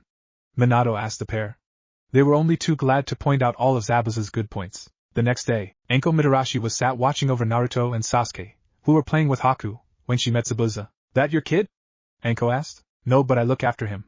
Zabuza replied. Well, I look after those two at the moment. Anko stated. Zabuza smirked. I look after Haku all the time. Zabuza stated. He wasn't sure why he was telling this woman anything. Of course things happen like that sometimes. Anko smirked. I'm Anko Mitarashi. Anko stated. She held out a hand. I'm Zabuza Momochi. Zabuza replied as his hand took Anko's own. From where they were playing, Haku, Naruto and Sasuke had all seen the exchange. All three boys smiled at each other. The next day, Minato sat in the Mizuki's office. You're saying you don't want Kisame to come to your village? The Mizuki asked. Yes. Minato replied. Kushina was there listening, although the Mizuki had not been happy about it. I believe that having one of our ninja amongst your people would bring a long-lasting tie between Kiri and Konoha. The Mizuki stated. How about we make a compromise, gentlemen? Kushina quipped. Both men looked at her quizzically. What might that be, Kushina-san? The Mizuki asked. Well, you believe sending a ninja to Konoha would be beneficial. Well, it just so happens that my son and his best friend have become rather attached to a young boy here, and his guardian is a shinobi. They also seem rather attached to him as well. I'm sure you know him. He's called Zabuza Momochi. Kushina quipped. The Mizuki gritted his teeth under the mask he wore across his mouth. That should be fine. I'll discuss it with Zabuza. The Mizuki stated. See, all things can be compromised. Kushina said cheerfully. After Minato and Kushina left, Madara Uchiha was cursing. He had Kisame called to his office. Kisame sat there and awaited Madara's orders. It seems that the Hokage refuses to have you come to Konoha. His wife picked that disobedient rat Zabuza. Madara hissed. I can always follow and bide my time, Mizuki-sama. Kisame quipped.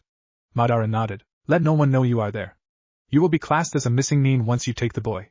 But as I said before, you must be extremely careful about when you snatch him. If you do it wrong, then not only do we lose the Kyuubi's Jinchuriki, you may also be killed, so Akatsuki will lose a member. I will give you a scroll with your Akatsuki partner, and any other details that you might need on it.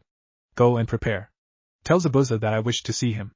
Madara quipped. Kisame nodded his understanding and left the room as Madara quietly seethed about his plans having to be changed. Zabuza was sat talking with Anko, when he took note of Kisame watching them.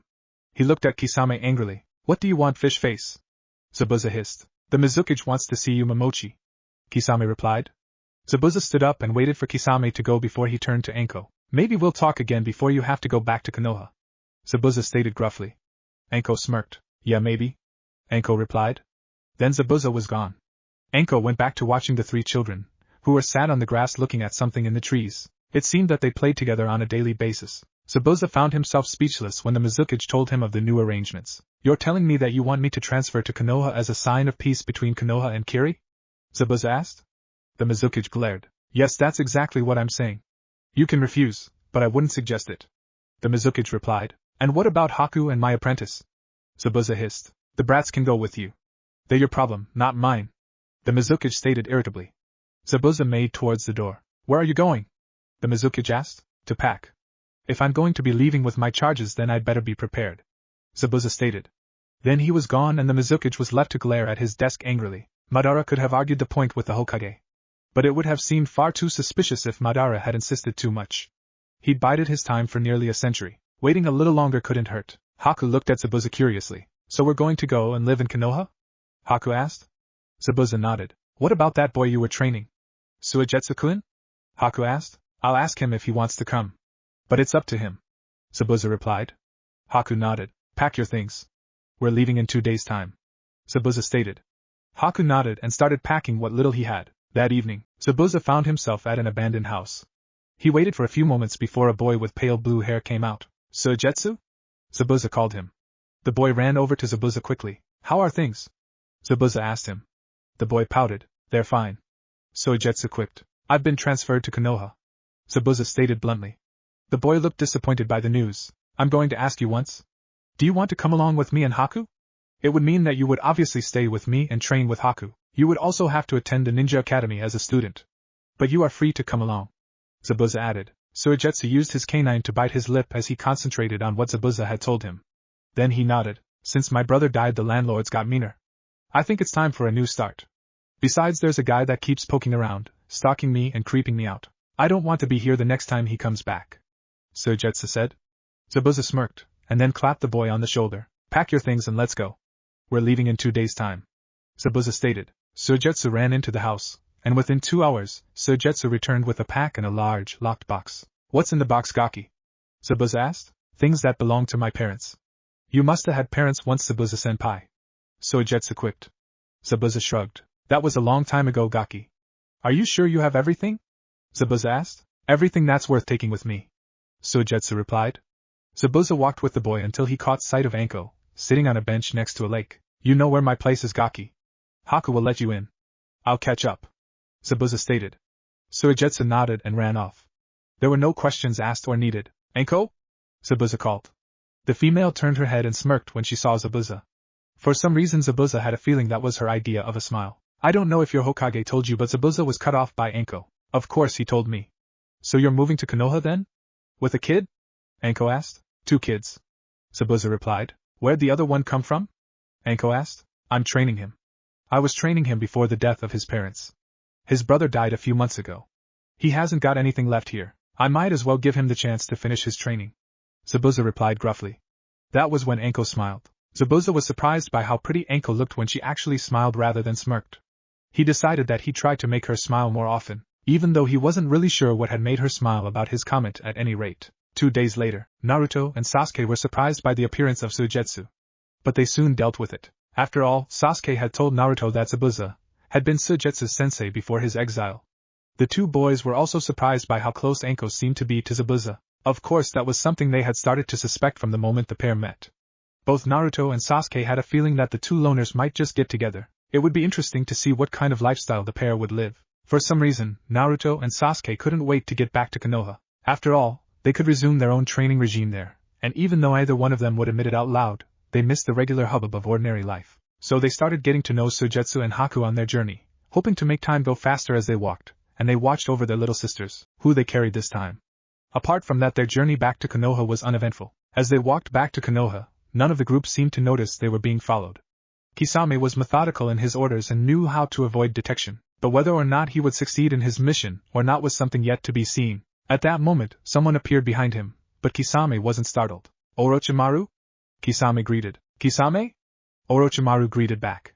Orochimaru had been assigned as Kisame's partner, knowing Konoha well was an advantage. According to Kisame, his success rate just escalated 25%. Chapter 11, Best Laid Plans. It had been a year since Naruto and Sasuke had managed to get Zabuza, Haku, and Suigetsu to become a part of their village.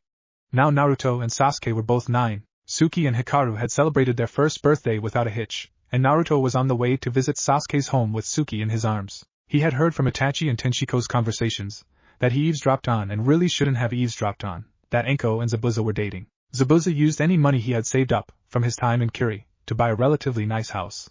It had 5 bedrooms and Haku and Suigetsu lived with him. Konoha law was different to Kiri, so Zabuza was now in the process of adopting both Suigetsu and Haku. Things had been relatively peaceful in Konoha recently, and Naruto was beginning to worry. As he took a short cut through the woods towards the Uchiha compound, he felt someone grab hold of him from behind. Before he could even react, he felt something prick him in the back of the neck, and Naruto fell into the depths of unconsciousness. Kisame and Orochimaru looked at the unconscious child, to the red-haired toddler who was now in Kisame's arms, wailing. Kisame just put the baby on the ground, and soon enough the Akatsuki pair were gone, leaving behind a wailing Suki. Sasuke was practicing his fire jutsus in the garden that afternoon. Hikaru was giggling as she sat and watched her Aniki. Itachi came out with Tenshiko into the garden then. "Hey Sasuke," Tenshiko said kindly. Sasuke nodded a greeting. "Where's Naruto?" Tenshiko asked. Both Itachi and Sasuke looked at Tenshiko curiously. "What do you mean, Tenshiko?" Itachi asked. "He's not here," Tenshiko asked. Her face showed shock. "Why would he be here?" Sasuke asked. He was starting to feel nervous. "I mean, he said to my Auntie Kushina that he was coming round to visit you today. He even took Suki with him so she could play with Hikaru." "He hasn't shown up?" Tenshiko asked again. The two boys looked at each other, and then Tenshiko. "We need to find them," Sasuke said seriously. That was when the trio went into the house, Sasuke grabbing Hikaru, and raised the alarm. Suki was all alone in the woods. It was very frightening. However, she was more frightened that two scary men took her Aniki. All she could do was crawl. She hadn't yet started walking. She had soon started to crawl from the spot she was stuck in. The hard forest floor was hurting her tiny hands, but she didn't stop. Tears were falling down her round cheeks, and she wanted to stop. She was getting tired, but she couldn't stop. She had to find Mommy or Daddy, or Auntie Makoto, or Sasuke-kun, or Itachi-kun, or Tenshiko-chan, or especially Hikaru-chan. If she could find one of them, then she would be safe, and maybe she could find a way to tell them that her Aniki was gone. Sasuke was running around with Hikaru. He tried all of Naruto's favorite spots first. Ichiraku Ramen, the top of the Hokage mountain, the academy schoolyard on the swing. He even tried the library just in case. But there was no sign of Naruto or Suki anywhere. But Sasuke had figured that out already. Sasuke knew that Naruto wasn't likely to go somewhere else with Suki when he said he was going to Sasuke's home anyway. He went into the woods, where he knew the shortcut was to the Uchiha compound, and he started walking, calling out Naruto's name. Suki had stopped crawling for a little while. She was very tired indeed, and she had to rest. Then she heard someone calling, "Naruto!" Suki blinked. That was her Aniki's name, wasn't it? She crawled towards the shouting and then found a place where she could crawl no more. She was trapped by a tree branch. She started to whine. It was the sound that she often made to get Hikaru's attention. She hoped it would get this person's attention too. Sasuke suddenly heard a whine. Hikaru blinked and started wriggling. Sasuke put her down, and she started crawling. It was rather frightening how fast Hikaru could crawl, and Sasuke walked fast to keep up with his baby sister crawling. That was until he came to a fallen tree branch. Hikaru was trying to lift herself up to stand next to the branch and was gurgling. Sasuke blinked in confusion. Suki whined as she heard the gurgling of Hikaru. She whined as loudly as her tired body would allow her to. That was when she saw the face of Sasuke-kun looming over her. She reached up her arms as she cried. Sasuke looked at the baby, who was reaching up to him in shock. He reached forward and grabbed hold of Suki, plucking her from behind the tree branch that had trapped her from crawling further. Then he picked up Hikaru and headed for his house. Minato and Kushina found themselves outside Makoto's home. Itachi and Tenshiko were also there. "Did you find anything?" Minato asked. Itachi and Tenshiko both shook their heads. Makoto also arrived. "I haven't found him." "Where on earth could Naruto be?" Makoto stated. That was when the group saw Sasuke running towards them. Kushina cried out as she saw a dirty-looking Suki in Sasuke's arms. Kushina rushed forward and took Suki from Sasuke, and held her small daughter close. Kushina examined her hands and knees and found them to be scratched raw and bleeding. "Where did you find her, Sasuke?" Kushina asked. "She was in the woods. I thought Naruto would come by the shortcut here, so I went to look. I couldn't find him. But Suki must have been trying to crawl to find somebody. She was crying when I found her," Sasuke replied. Kushina nodded and passed Suki to Tenshiko. Then Itachi, Makoto, Minato and Kushina all headed for the woods. Sasuke had a terrible feeling of foreboding as Tenshiko led him into the house. He watched as Tenshiko bathed the two babies and dressed them in clean clothes, after tending to Suki's cuts. Then Tenshiko put the two babies to sleep. Hikaru and Suki curled up together in Hikaru's crib, both looking tired and frightened. Sasuke sighed as he looked down at the two small children curled up together. He left the room and crept down the stairs. It was nightfall now, and he hadn't had any news. So he decided to go and find out the news himself. Minato was furious. Whilst he had been searching the woods with Kushina, Makoto and Itachi had come across a syringe and some footprints. One set definitely belonged to Naruto.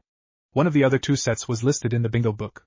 He'd had them examined and was told that one of the sets belonged to Orochimaru. Minato was shaking with rage, as he was also told the syringe had been full of a sleeping drug, and it had indeed pierced Naruto's skin. The other set of footprints had been discovered to belong to Kisame Hashigaki, who was now a missing nin. Both men, according to Jiraiya's spy network, had become a part of Akatsuki.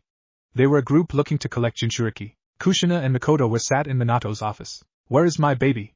Kushina asked Minato firmly. "With two very dangerous missing nins," Minato replied. Then someone knocked at the door. "Come in," Minato called. Kakashi walked into the room. "Have your dogs caught Naruto's scent?" Minato asked. Kakashi nodded. "Yes, Hokage-sama. I thought I'd send my clone here to tell you and lead any other operatives you might wish to send, to catch up with my real self," Kakashi's clone stated. Minato nodded. Another knock sounded at the door, and then Sarutobi entered the room. "I've already called Jiraiya here," Sarutobi stated. "I am prepared to take over here while you go and find your son Minato," Sarutobi added. Minato nodded.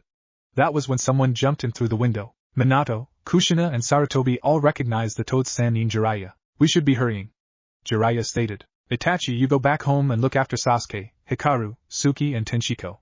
Mikoto, you can make the decision to come with us or not. Kushina, I would prefer you to stay, but I know you won't. I've already called on some Inuzuka and Hisashi Hyuga," Minato stated. Sarutobi nodded his understanding. Mikoto looked at Itachi and then at Kushina. "I will come on this mission, Hokage-sama," Mikoto stated formally. Soon Tsum and Hisashi arrived and the group set out, with Kakashi's clone to lead the way. Itachi went home to tell Sasuke the bad news. Sasuke had been listening outside the office. He'd used chakra to stick to the ceiling. Most people weren't likely to look up at him. Everyone was busy trying to locate Naruto. That was when Itachi came out of the office. "Sasuke, come down from there. You're not going anywhere but back home and straight to bed," Itachi stated sternly. Sasuke jumped down and glared at his brother. "I'm not going to just stay here while Naruto's been kidnapped by some freaks," Sasuke stated. "You have no choice, Sasuke. Even I do not have a choice. You cannot go with them. If you did, you'd slow them down. So would I. I'm still too young to go after people like these missing nins. You have to trust Uncle Minato, Auntie Kushina and our mother to do the best they can to rescue Naruto," Itachi replied. Sasuke wanted to argue. He wanted to tell Itachi that he knew more about Akatsuki than any of the people who were going on the mission. He wanted to tell Itachi that they didn't have time to rest, that Akatsuki would take Naruto and extract Kyuubi as soon as they could all gather together. Then Naruto would be dead. Sasuke was shaking as Itachi led him home. The group were heading as fast as they could into the forests that surrounded Konoha. Kakashi's clone was leading them nearer and nearer to Suna. Wherever the Akatsuki's hidden base was, it was somewhere near Suna. That didn't surprise Minato in the slightest. After all, why not make a base near another Jinchuriki? Naruto found himself within his mind. He was in front of Kyuubi, who looked rather peeved. "Kyuubi, what's happening?" "I know someone snatched me, but I'm more worried about Suki." "Did they hurt her?" Naruto asked. "No. It was Kisame and Orochimaru who took you. Kisame decided to leave the child on the ground and they're still running with you. We are passing Suna now," Kyuubi stated. "Suna?" Naruto asked. "Yes. But that reminds me.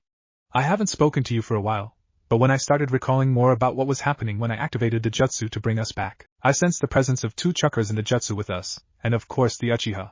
I believe others may have come back with us," Kyuubi stated. "So Kyuubi, you're telling me that two other people got caught up in your jutsu?" Naruto asked. "Which people?" Naruto added. "I do not know, boy. Though I sense the presence of the former Jinchuriki of Shikaku. He still carries the traces and residue of Shikaku's spirit within him. He wasn't difficult to sense," Kyuubi stated. "So Gaara might possibly be one of the people who came back. Do you think he's been back as long as we have?" Naruto asked. "He was further away from you. Both people were. They may have been dropped here earlier or later than you. It all depends," Kyuubi stated.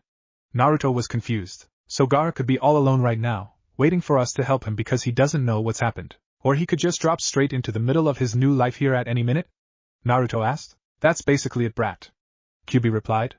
Naruto sighed. "I'm getting a headache, and I'm not even conscious," Naruto stated irritably. As the team from Konoha sped through the forest towards Suna, Minato glared fiercely as he listened to Jiraiya's information on Akatsuki. "They want the Kyuubi?" Kushina asked in shock. She was horrified. "I barely survived having the Kyuubi ripped from me," Kushina thought as she recalled that night 10 years ago, when Naruto had been born, and Kyuubi had attacked the village. She felt a shudder of fear travel through her at the thought of her son's suffering as she had suffered. The thought of her son dying was unbearable. "We're in serious need of a backup team here," Tsum Inuzuka growled irritably. "That never stopped any of us before, Tsum," Hisashi stated formally. "I already asked Sarutobi-sama to arrange a backup team. I have no idea who he will send, but you're right, We could use backup at the moment. Minato stated. Do we have any other backup in the area? Kakashi asked. Zabuza was on a mission in Suna territory. But there's no guarantee that we'll come across him now.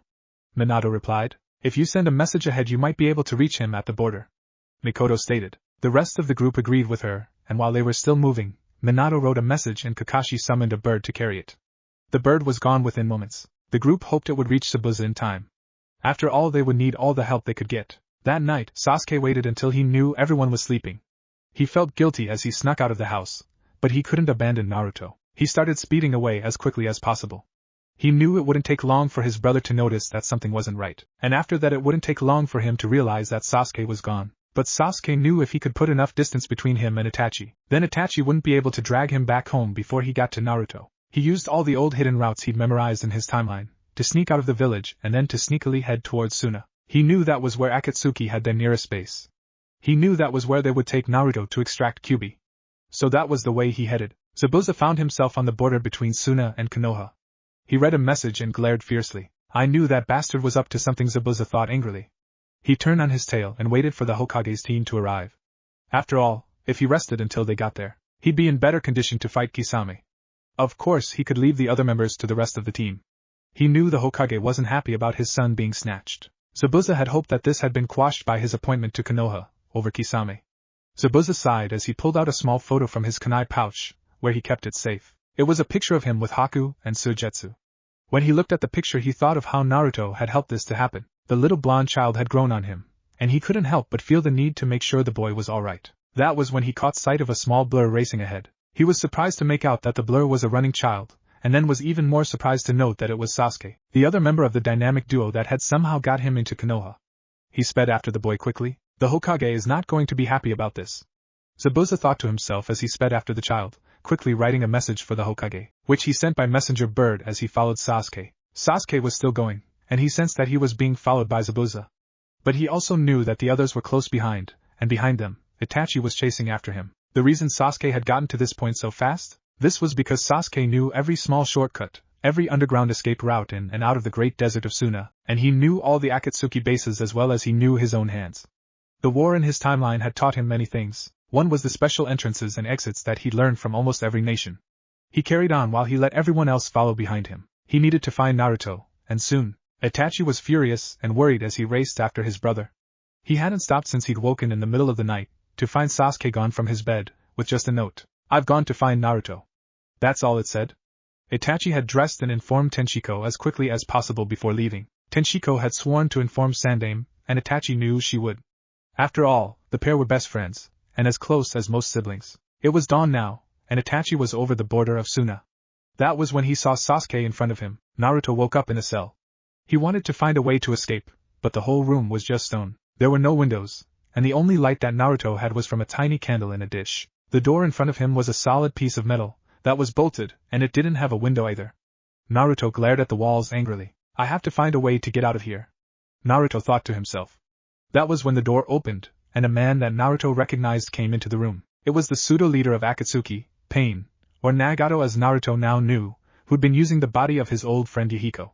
With him was Konan. Naruto looked at the pair incredulously. Hi, he said as the pair stared at him. What if Naruto goes to a parallel universe where his parents are alive? And thanks for watching my video till the end. If you enjoyed this content, then do consider subscribing to my channel, and leave a like if you guys need the next part, comment down, and thanks for watching the video, and see you guys in the next video.